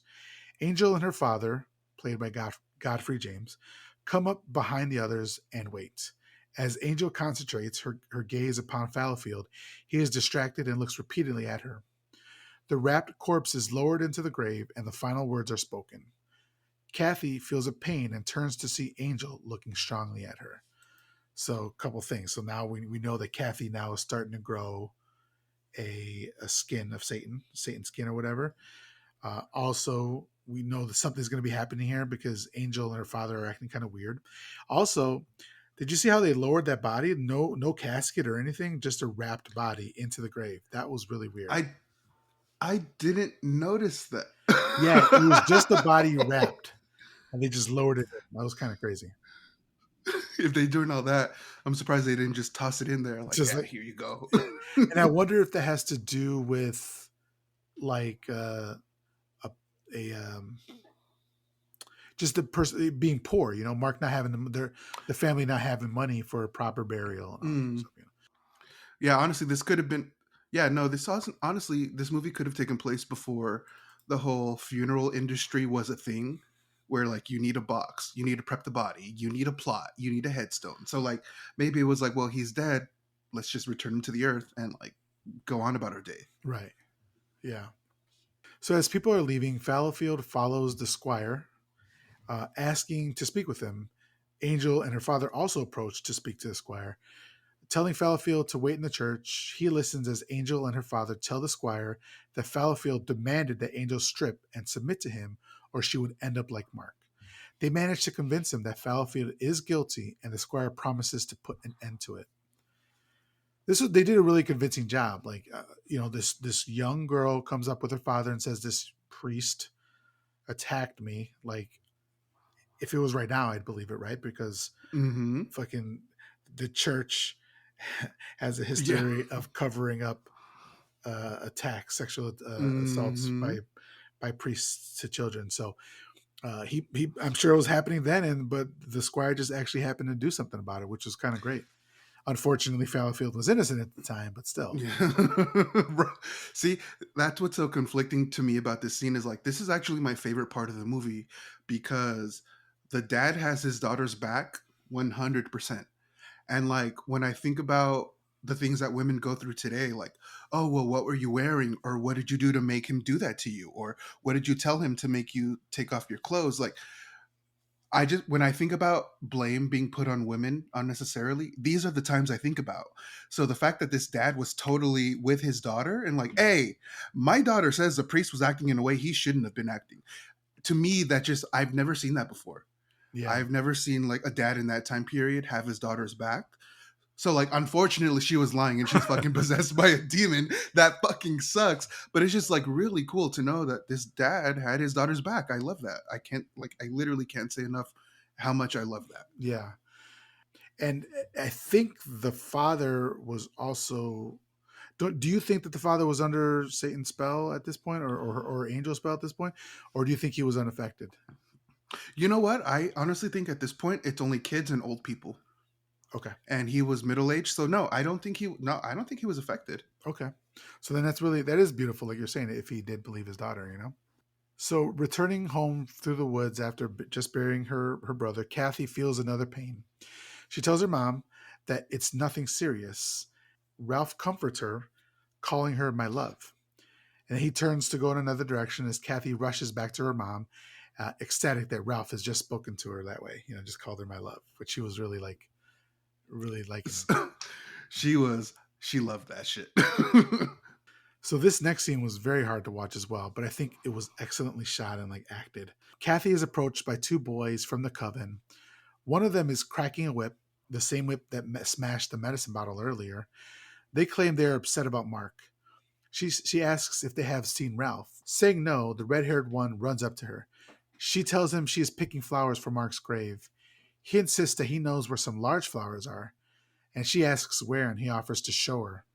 And they're playing with her like a predator with their prey. Hmm. And I was looking at the flowers. I think those are also lilacs, like from earlier. Really? Yeah, I wasn't 100% sure because I couldn't see them too clearly, but I found it interesting. I'm like, hey, when someone touches these flowers, bad shit happens to them. Yeah. And I felt, what this felt like? I'm picturing another movie. Oh shit. It was Stir of Echoes. Do you remember Oh, Stir of Echoes? I do. Remember the beginning how they got that girl? How how they ended up like The trick. they trick her. Yeah, I don't want to go too much into it because that was a sad scene as well. But like that reminded me of this. Damn, I didn't put that together. Yeah, And like also because Kathy, in my opinion, okay, I'm not saying this word in a derogatory way, but like all I know of Kathy is like she's kind of a simpleton. yeah, So like, trusting. yeah, naive. Yeah, naive. Yeah, All the words we could have said, simpleton. That she's a dumbass bitch. right, yeah. So like the girl in Stir of Echoes is also seen that way as well, and they use the R word to describe her. Oh, I So didn't it's remember like, that part. yeah, oh, I that's the only part I remember. Okay, okay. So it's just kind of interesting. Like, god damn, like it. Oh, I never put those together. That's really cool. Yeah. So they lead Kathy through the woods and along the path. the whole time, like jumping around, pretending they're playing, whatever. Then one of the boys disappears. She asks where he went, and the other boy says, "Oh, he's just messing around, went up ahead." So they keep walking. All of a sudden, the boy jumps down on her, tying a rope around her, and she screams, saying they're hurting her. But they continue to insist it's just a game, and she doesn't like want to play this game anymore. But they're like, "Oh, it's okay. It's just a game." It really sucks. They Mm-hmm. continue to lead her on, and then all of a sudden her screams are heard, or I should say, then her screams are heard in the distance by Ralph, who's driving a carriage home, and he immediately sets off looking for her. They lead her into a clearing where Angel places a crown of thorns and flowers on her. They are joined by other members of the coven. Ralph continues to search for her and calls for her. At this point, do you remember if Angel has the eyebrows yet, or no? Is that later on? I know this scene is where they start. Okay, yeah, they get progressively more intense, right? Yes, They yeah, get it divine. They look starts. like It's divine. yeah, very angular, Yeah, very yeah. No, yeah. so it starts here. Meanwhile, Fallowfield is arrested, charged with assaulting Angel Blake, and is a suspect in the murder of Mark Vespers. He insists that the squire has made a mistake. So the coven leads Kathy to the ruins of an old church, where she is summoned to the front to be offered to the furry clawed creature of their worship. All at once, Kathy is pushed to the ground by Angel. Oh, and just to give a trigger warning here, there Thank you. is some sexual assault happening A next. brutal sexual assault. Brutal sexual assault, yeah. So, just for fair warning, maybe skip ahead a minute or two. No, I Um, have a rant, so maybe five oh, minutes. yeah, okay. So, pulling up the back of her dress, Kathy is seen to bear the mark of the beast. Then Ralph happens upon a person who lives in the woods named Ned Carter, who lives in a shanty. He's questioning him about Kathy, and Carter tells Ralph, "We saw a group of young people being led by Angel Blake." He doesn't remember seeing Kathy at all. Back at the abandoned church, the members of the coven strike her with flowered branches. One boy approaches and disrobes. Other boys tear the clothing from Kathy, who is horrified. She is sexually assaulted, and the others look on in approval. All the while, they're like striking them with these branches. After it's over, a pair of shears is handed to Angel, who stabs Kathy in the back, and her screams are heard by Ralph. So this was a really hard scene to watch. Mm-hmm. Okay. You want to talk? Go I off. need to take a drink first because I have thoughts. So this entire scene, it's about 5 minutes. It is the most brutal fucking scene in the entire movie, as far as I'm concerned. And this is that fucking 70s bullshit I'm talking to you about. This is that 70s fucking bullshit right here where they show a girl not only being teased and played with and sexually assaulted, they show all of that. No fucking problem. But when it comes time to kill her, that's not on screen at all. It's not on screen. So like we can see this girl being sexually assaulted, but we can't see her being killed. I don't know if they were trying to go for like, oh, well, that's just overkill. That's too much. Like, we can't show her being assaulted and murdered. That's too much. But, like, to me, this is where the 70s, what's the word? The 70s does too much of what the 70s tries to do, which is like being shocking and like kind of thought provoking. In my opinion, they just went entirely too far here because or like in 2022, people don't need to see people being sexually assaulted to know that they were sexually assaulted. So like in the 70s, they showed it. It was in my opinion, it's pretty much like a shock value kind of thing. Like, oh, look how crazy we are. We really went there. We did that. But like when it comes time to kill her, and even a couple of the other kills are actually like pretty tame. You know, you have the one guy who has his neck grabbed and he's dead. We have the aunt who we like. She's probably dead, but we don't know what happened. And like with Kathy, I don't like what I saw. And this is like the second least favorite part of the movie for me. It's like you were trying to be too shocking and wild. And for me, I'm like, that's disgusting. You did not need to show her being sexually assaulted.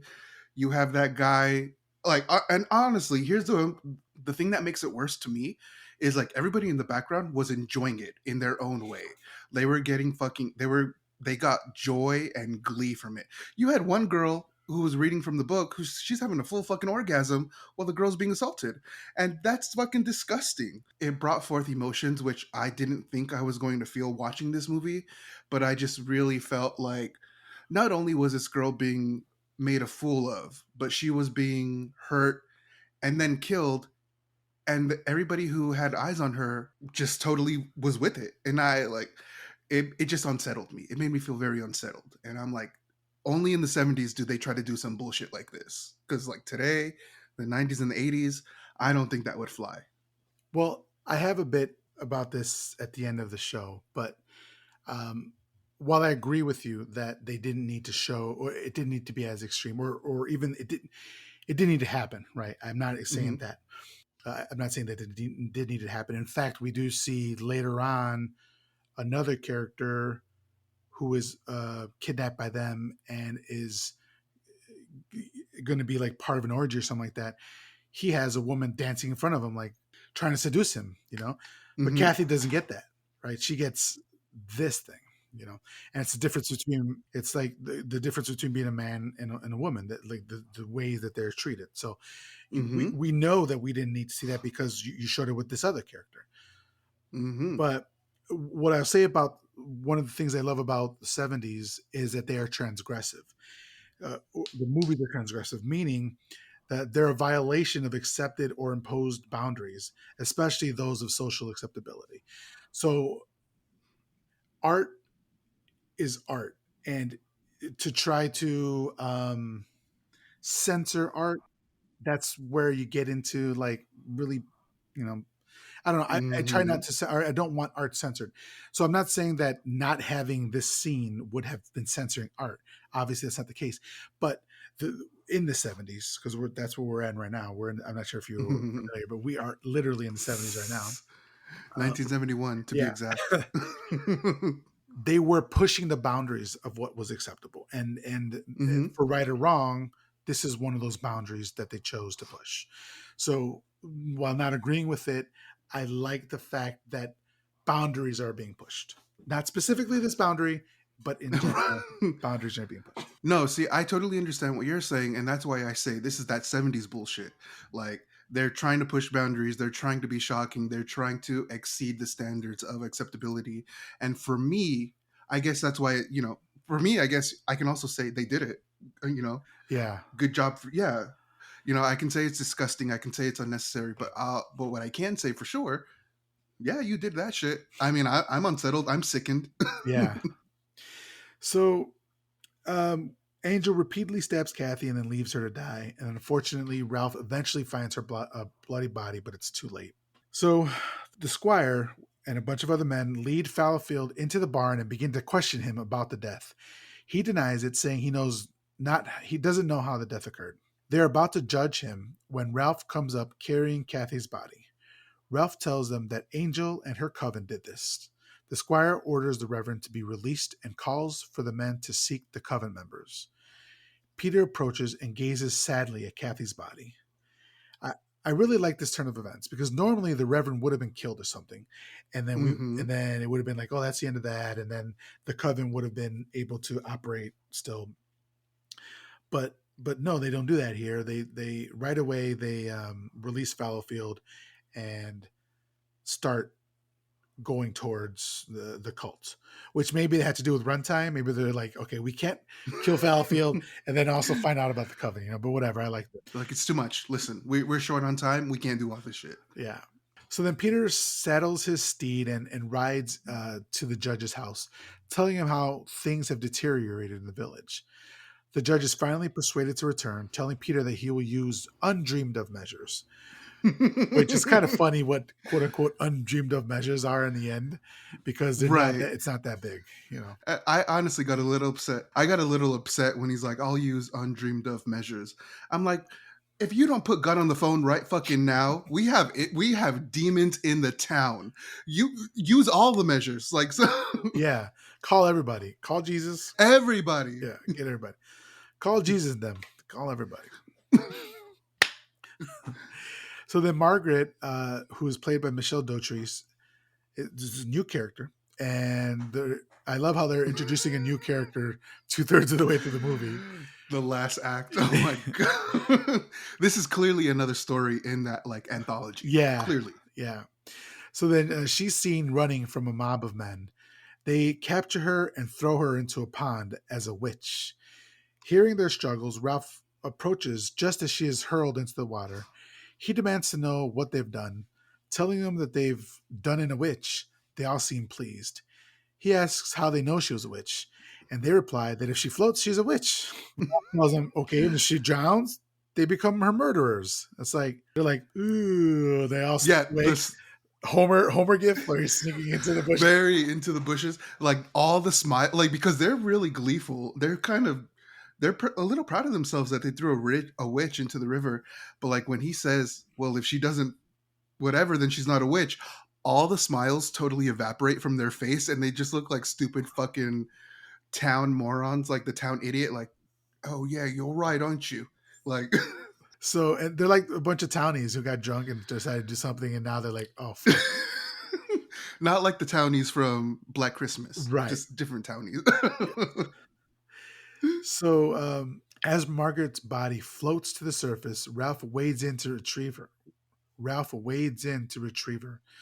So, the practice of doing this was known as ducking, like Ducking. The subject's right thumb was bound to her left big toe, and then a rope was tied around the waist of the accused, and she was thrown into a river or a deep pond. If she floated, it was deemed that she was in the league with the devil, rejecting the baptismal water. If she sank, she was cleared. Oh, and also dead. So, so, Right. so that's what they were doing here. They were ducking her, which is fucked up. Just a public service announcement. Don't take any shit from someone who can't read because they come up with bullshit like this. We're going to tie your thumb and your toe and your waist, and if you sink, let's see what happens. Just please, if someone can't read, you don't need to listen to them. Sorry. A service announcement from AnthonyJeromM. Well, here's the thing. It's like, if they just think about it for a second, you're tying her up so that she cannot swim. Then you throw Mhm. her into a body of water, and if she doesn't swim, which she cannot, then she's innocent. I think men were just trying to kill some women. They probably, a woman probably saw something she shouldn't have seen, and a man is like, "Witch." It's a And witch. also the fact that like she kind of did float after Yeah. everybody walked away. So I'm like, now I'm confused. Now you're like, burn her. I was like, is she a witch? Because, but also, Black Phillip told me about a book you could sign, and you have dresses and the taste of butter. Yeah. If you're a witch, let me know where I can sign up. I do like butter. I like nice dresses. I Yeah. like beautiful gowns. I would love to live deliciously. So Yes. if you can help me out. Back at the house, Ralph tells Ellen that he rescued Margaret from the mob who was trying to kill her as a witch. Margaret stirs, and Ellen calls for her to be moved by the fire. She tells Ralph to fetch Kathy's bed to put the girl in. As she's cleaning the girl up, Ellen spies the devil's mark, a large patch of fur that's on her, or the devil's skin, I should say. She shows it to Ralph, who recognizes. So first, let's back up here a second. Ellen has lost both her son, Mark, and her daughter, Hmm. Kathy, in a matter of days. She had Hmm. to do this. And I don't, at this point, does she know that Kathy's dead yet? I don't remember. I don't recall if she does yet. But I think maybe she does. No, she does. She Yeah, does. she does. Because she's like, oh, I thought you brought back my Kathy to me or something. Yeah, So that's like right. she knows she's gone or something. Yeah, this woman has lost 2 children and she's still like helping out, which says a lot about her character. Yeah, she gladly provides the world's dirtiest mattress for this woman. And if that's not a talent, I don't know what is. So the doctor is summoned but refuses to help, saying that she bears the devil's mark. Ralph and Ellen insist that she has to be saved. Ralph suggests that the doctor remove the mark. He says he is not equipped to do so and that it would only regrow. But finally, he is convinced to operate. Then Margaret is tied down on their table, like their kitchen table, which is, Operating table, dinner table, it's all the same. like they don't even put a cover over it. It's raw. They just raw dog it. It's fucked up. Did you see that dirty ass mattress they brought out for her? Yeah, I don't think cleanliness is like on the list. that's true. So the doctor begins cutting. And this scene, man, there's just a bunch of scenes in this movie. It's so hard. She cries out, but is held down. I'm sorry. She cries out, but is held down. While, like, then we just see, like, the doctor taking small, like, bits, like, cutting out the skin. Like, if you had a big birthmark, and they're just cutting around it with a scalpel and, like, putting the scalpel underneath the skin and pulling it up. Oh man, I know my wife listens to these Mm. episodes and she's probably gonna hate that part. That's why I said it, because it looks fucked. It does, yeah. It looks like how you would actually remove a piece of skin. Yeah, Like you have to get all of it around, and then the middle. Like you can't just like slice. It's not. It's not how it works. no. Finally, the skin is removed. Like, I think I was watching this through my fingers. Like, I was like, oh god, like that doesn't happen very often. Like, I wasn't scared. It was just disgusting, or like, Like, ugh. yeah, yeah. Finally, the skin is removed and the doctor puts it in a bottle. Which, why? But Ralph insists that it be burned, but he doesn't do that. And then Ellen remarks that there's no blood. Finally, the girl confesses that her name is Margaret and that she belongs to the devil. And she wants to know why her leg hurts. And then she's seen recovering. Ralph brings her some flowers, telling her that soon she'll be well enough to walk. She tells him as soon as she can, she's going to run away, go back to Angel, who's waiting for her. He tells her that Angel is no longer around, that she doesn't serve Angel anymore. She insists on returning to the cult, but Ralph says the Lord will strike her down. She claims her Lord is stronger, that he soon will be stronger, and she urges Ralph to join them and serve her master, who grows stronger with each sacrifice. He disgustedly refuses her and leaves. So the doctor approaches Ralph, asking about Margaret. He replies that she is a hopeless case, talking about her master, the devil. The doctor says that the fiend has been seen around, hobbling on one foot. Because we're not privy to what they're doing with the sacrifices and all that. We're not sure exactly what's happening here. So, Mm-hmm. so all at once, You Ellen. know, Sorry, go ahead. I do gotta say, like, one of the things that I like but also dislike about this movie is like you have to use your imagination to figure out where you are in the story. And like it could be worse to where it's like, hey, this is just fucking terrible writing.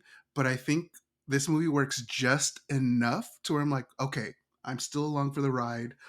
Maybe this happened and this happened. Like, it's very I have to do a lot of work to watch this movie, but like I'm not upset about it.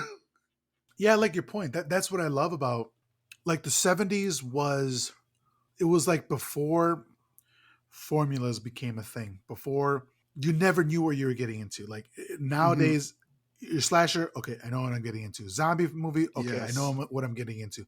Haunted house, okay, I know what I'm getting into. What the fuck are you getting into with the Blood on Satan's Claw? Like, what the fuck is Yes, this? absolutely. We got underage kids naked. We got questionable priests. We got demons. Yeah. You got a funny looking claw, like, hairy patches. Like, yeah, so I'm right there with you. Okay, Because I saw the trailer and I still didn't know what I was in for. right. All at once, Ellen cries out that Margaret has run away. They begin searching for her, and the doctor realizes that the coven will learn that he was the one who removed the skin and will have it in for him. This doctor's a bitch. Like, he's like scared of everything. At that moment, Peter rides up on his horse and tells him not to worry. Ralph and Ellen come running back, recognizing that Peter has returned. The judge's carriage pulls up and he emerges as they fill him in on what has been happening. This is where he gets to feel important. They're like, "Oh God, the judge is back. Thank you, thank you." He's like, "Never mind, you ignorant sluts. I got this. Don't worry." He literally feels like he's coming on the red carpet. Like, yes, I've arrived. The judge is here. Coming on Like, the wet pose, pose, carpet. pose. I said red. I No, said I know, red I know you said. carpet. Okay, I was like, Yeah, yeah, coming on the red carpet. I interrupted you. I'm sorry. no. But also, he came on the red carpet in expected fanfare. Yeah, So, this guy literally like takes a shit and it's like, yeah, where's my applause? you're welcome. So like, No, yeah. So this guy was like, yes, I'm here. She's here. The queen's here to vanquish evil. I brought this sword. Like, let's like, get into it. and he set up the scenario. Let's not forget that, right? He set it up. he made himself. He let this situation happen so he can be the hero at the end. Yeah. Fuck the judge. Fuck him. Inside, the doctor shows the judge the skin he removed from Margaret. The judge takes it for evidence. Outside, he reveals trained dogs that will sniff out the devil. They're given the scent of the skin and begin searching. Okay. This was the shit that you've been leading up to. This is the shit that you're like, yo, we're going to release. Yo, I'm coming with everything. And you come with 2 dogs? That's your plan? And a man who can't talk. And a man, yeah, exactly. Oh, the big bald dude, right? Yeah, that's right. What? I forgot about him. So, like, a man who can't talk, 2 dogs, and a big sword. I don't think you're prepared. Yeah. There's demons about. Oh man. So when we get to that ending, I mean, it's choices were made. Choices were made. That was pretty 70s. I had to apologize for that. So when it freezes for like 3 seconds, I'm like, what the fuck? Like, all right. I was like, is my laptop fucked up? Because why are you freezing as you're about to Anthony, advance on these people with you? Are you telling me you're watching these movies on a laptop? Yeah. In bed where I'm most comfortable. Okay. All right. I mean, it's on full screen. Okay. It's not like I got Twitter in the background. Were you on but your I phone? did watch it. Yeah. I did. No. But I did watch it on the TV once. Okay. Just because. All right. Yeah. The magistry that is this movie should be watched on a big screen. But if you saw it a bunch of times. Also, I'm a bit of a snob when it comes. Do you watch movies in the dark or with the lights on? Oh, I remembered. Anthony, shut up. Okay, so what we were talking about earlier. This movie, one thing I love about this movie is that it's completely in the daytime. It's not in the dark, right? Well, there's one scene in the night, but other than that, it's in the daytime. So you're not worried about like shadows and shit like that. That's a different type of movie. This movie, you can't hide from the devil because it's in the daytime. And that's what I like about folk horror is that a lot of that is always done in the daytime. So yeah. So that's what I want. I'm sorry for telling you to shut up, but I remembered it. I don't want to forget it again.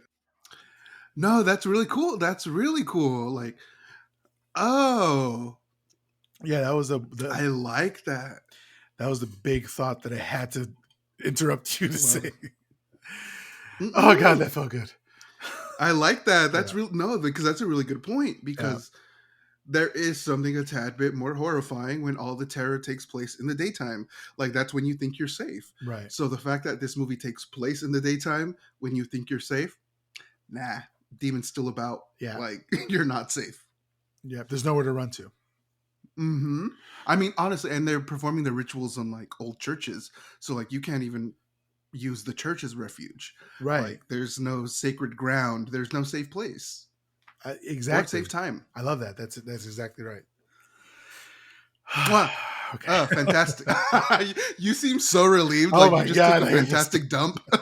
I feel so much better. Okay. So Margaret is running. Margaret is on the run. She's running back to Angel with the dogs trailing her. She calls out for Angel to save her. Like she's at this the edge of a mountain.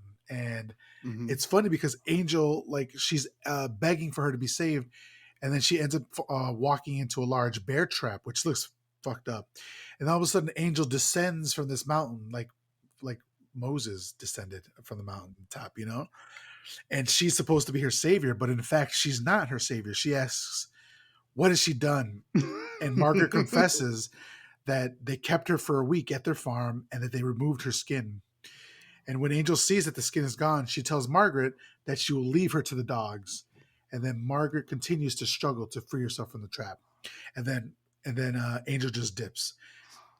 This is so fucked up on her part, but also the eyebrows. This is the peak. This is when she's at peak eyebrow here. It looked fucking crazy, but also awesome. Yeah. Those, what did it look like? It looked like one of those line graphs where like really high, you know, what's the word? Really high increases and like really low decreases. So it's very, very angular, aggressively angular. Well, this is representation that we're always asking for, right? Because she's a chola. She has transformed into a chola here, right? So we got the chola representation that we've been looking for. Hey, and also if you notice, her fingertips are red from all the hot Cheetos she was eating. So and I know she had an Arizona iced tea somewhere. uh, So yeah, representation for cholas, it's here. she had the gold chain tied around her neck with her name on it, just said angel in it in old Less English. sad, less sad eyes. Oh my god. Oh man, shout out to the I, cholas out there. Shout out to the cholas who were really cool with gay people because they always like defended gay people in high school. Like, so what if he's a faggot? So what? Like, you don't wash your ass. Like, you're. I don't know. I just remember cholas were just always down to like. Yeah. So we got that representation that we were looking for here. Suddenly, we hear the dogs in the background as they approach. Then we see Ralph and the judge and the rest of the men. Ralph tries to free her from the trap, and she slaps him, blaming him for her troubles. The judge asks her name and wants to know who set the trap for her. She declines to say, or she doesn't say who it was, and then so they bring her along. They tie her up in the barn, and the judge questions her about Angel. He tells her that it was Angel who trapped her. She says they meet anywhere that is hidden.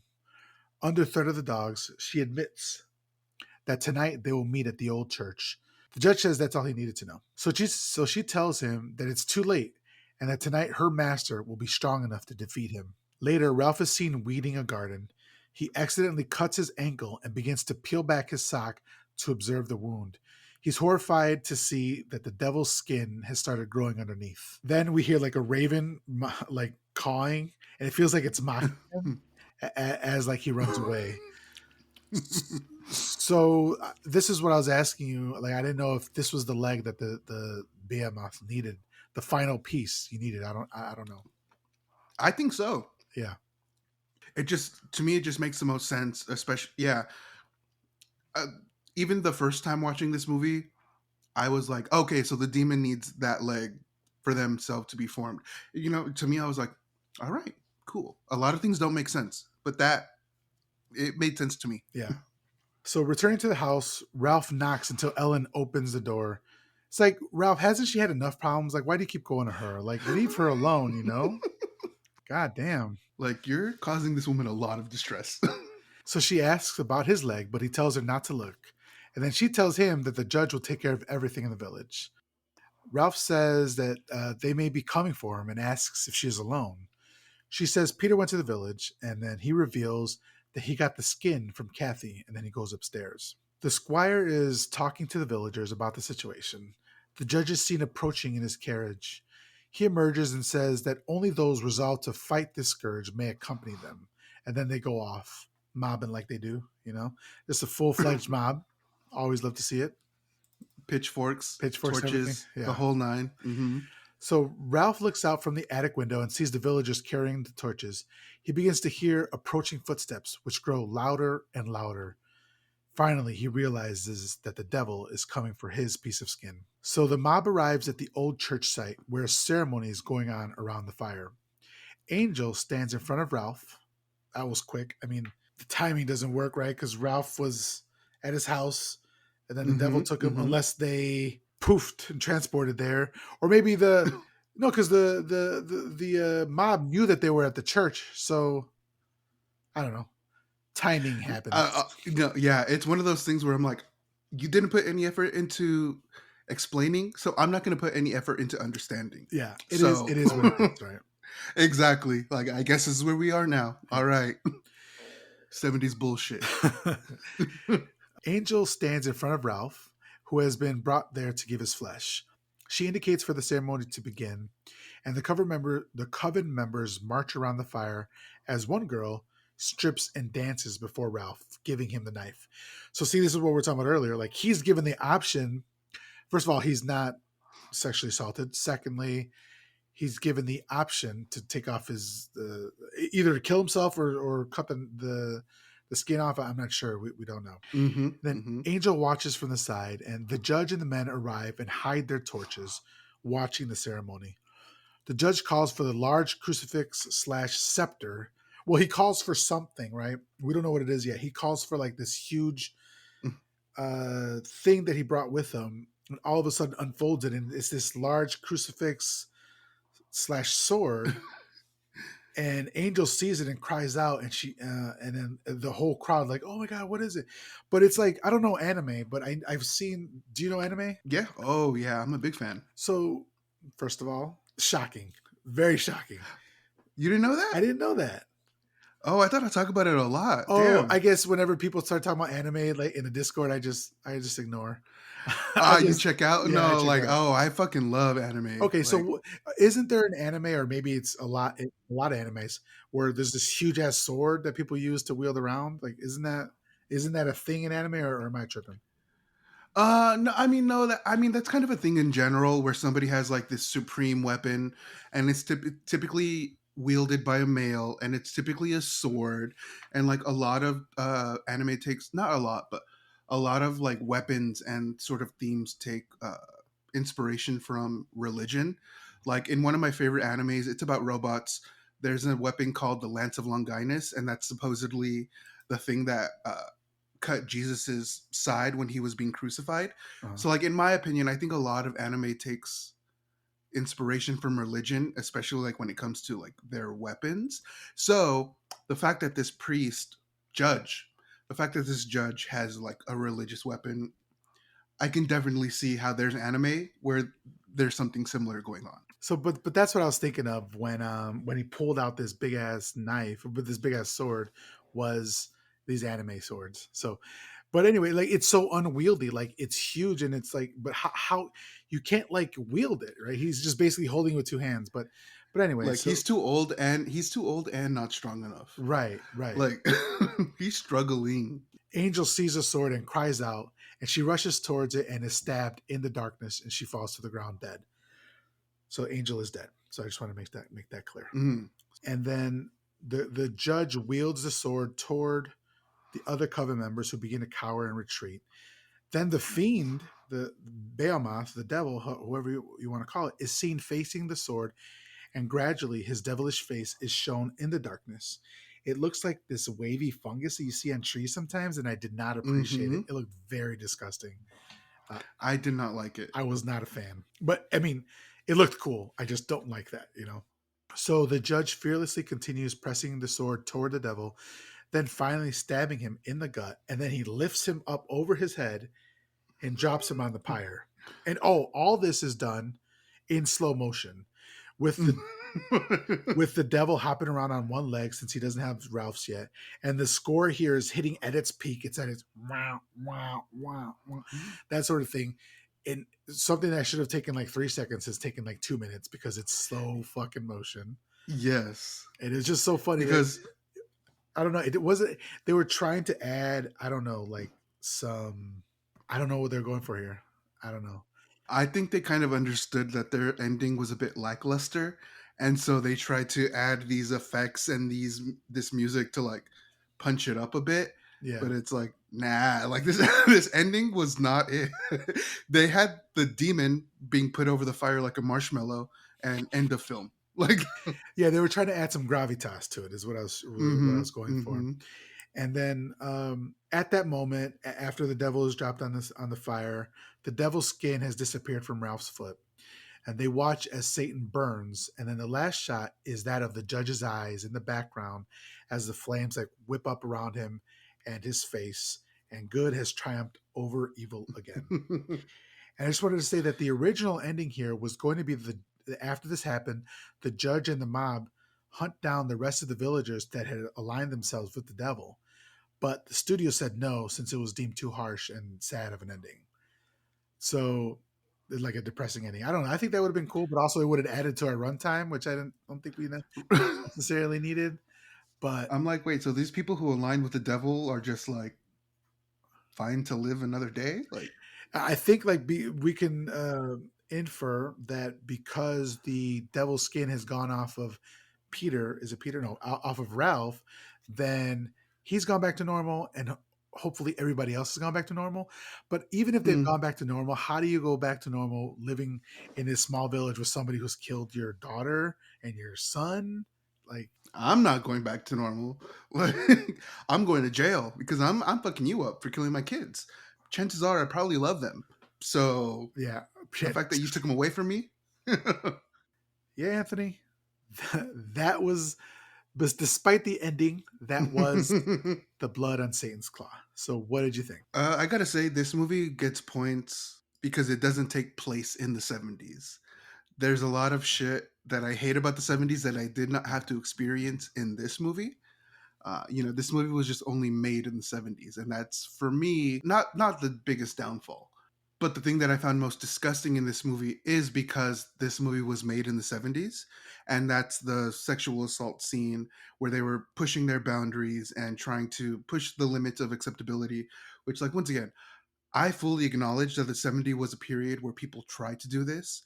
And like I said, we can just call them successful, and they did it. They did what they set out to do. They pushed boundaries, they pushed limits, and I was sickened.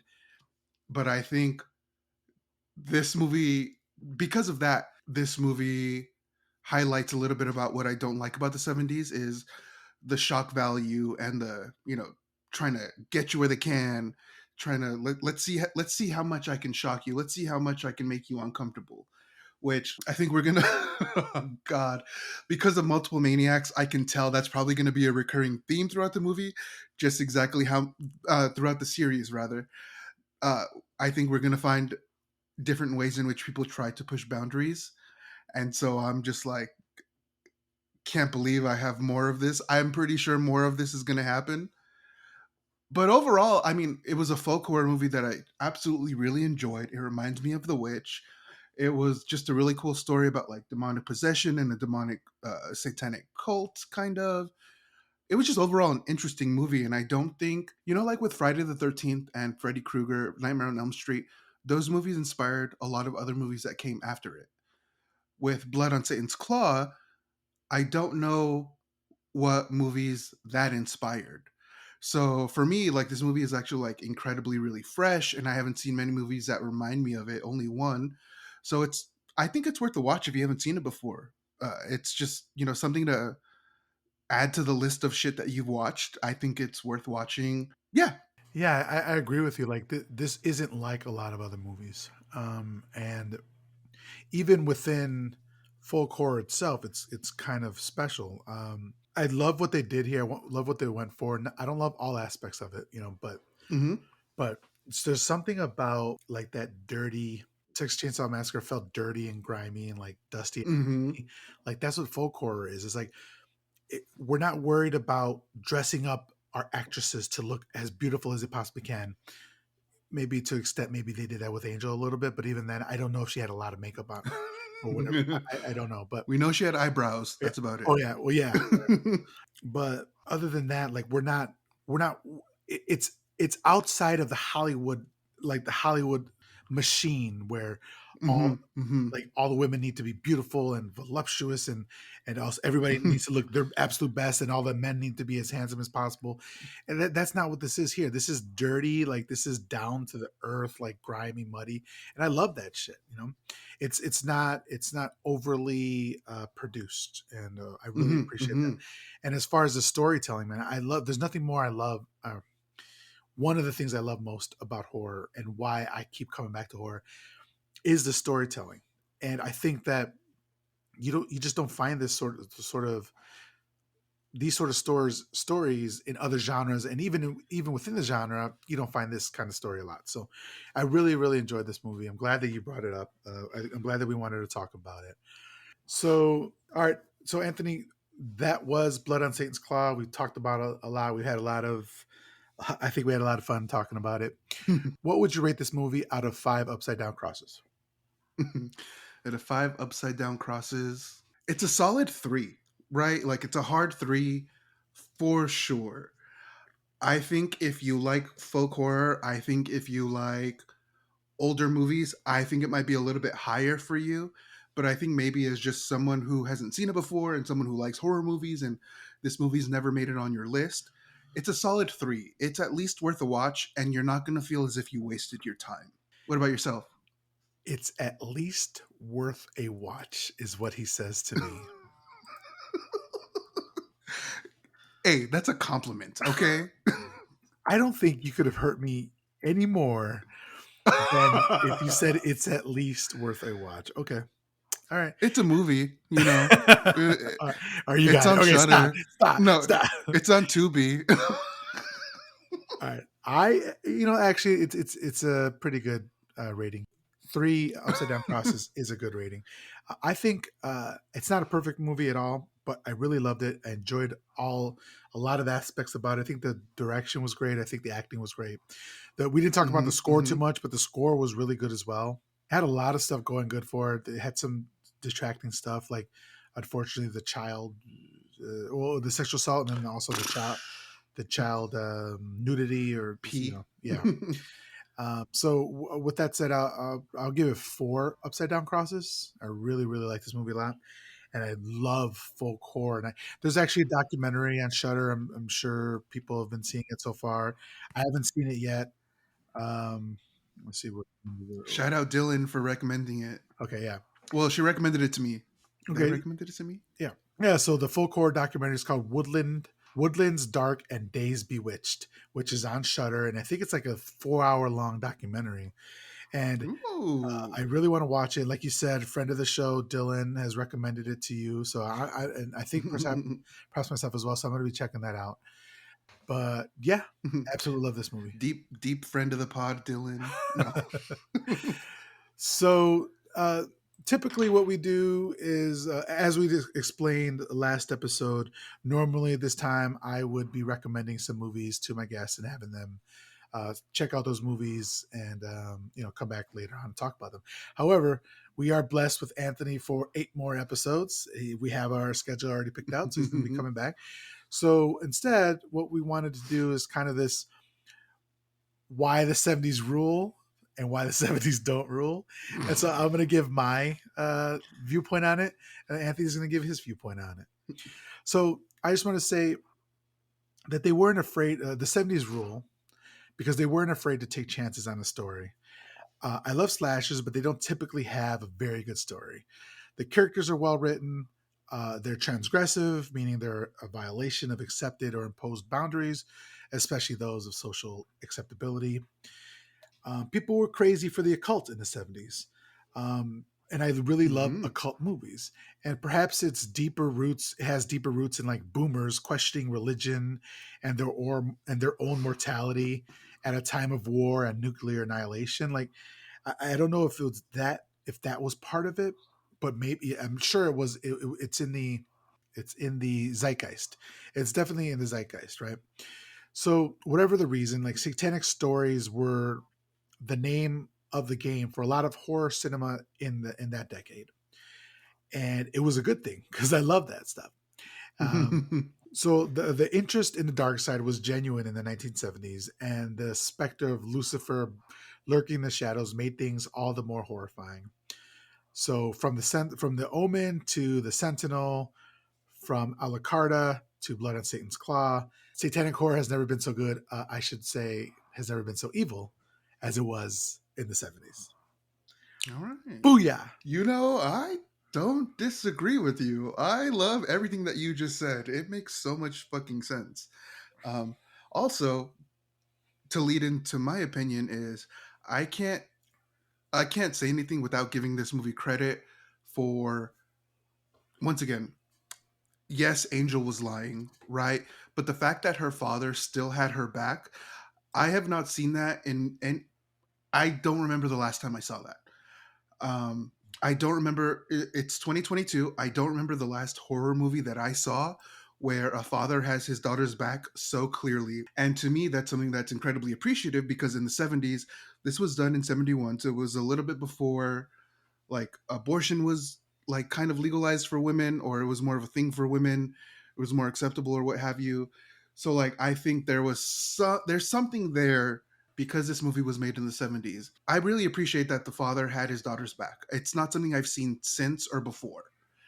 Like I said, I can't remember the last time a father had his daughter's back like that. Um, I am gonna say though, a big fuck you for this sexual assault scene. It didn't need to happen. Uh, Once again, this did take place in the 70s, so like being in 2022, maybe they had to push those boundaries so we know now that we don't need that anymore. And I think that's probably where I'm at because, like I said, I didn't need to see that. Um, you can definitely imply that it happened, and I still would have got the gist of it. I think also because you could show a girl getting sexually assaulted, but you're not going to show her getting killed. It makes me wonder where you're coming from. Why is that the part that I need to see? And I don't think the movie does a good enough job of explaining why this specific scene needed to be viewed. Also, there's the child pornography, which is like Jesus fucking Christ. What the fuck is that about? Yeah. Yeah, that's So that's that's that's what I why the gotta say. 70s didn't rule. Right. No.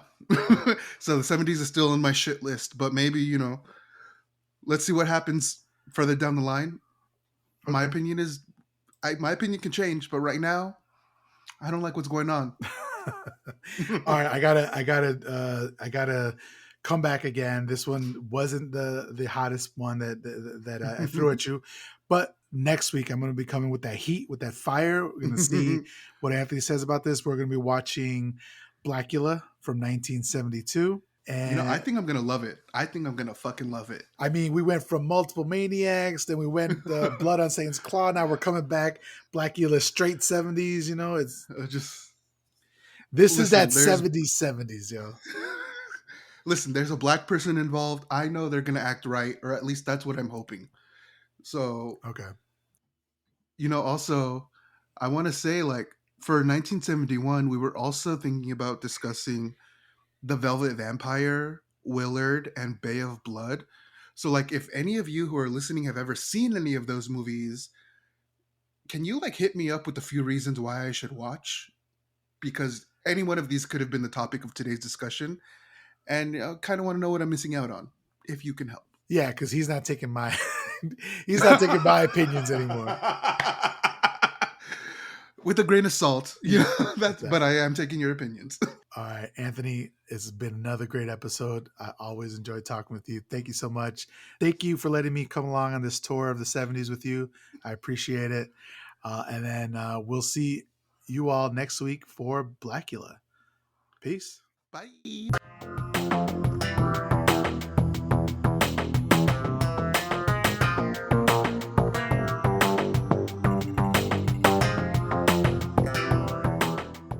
Wouldst thou like to live deliciously?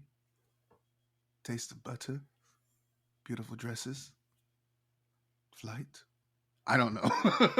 That was good.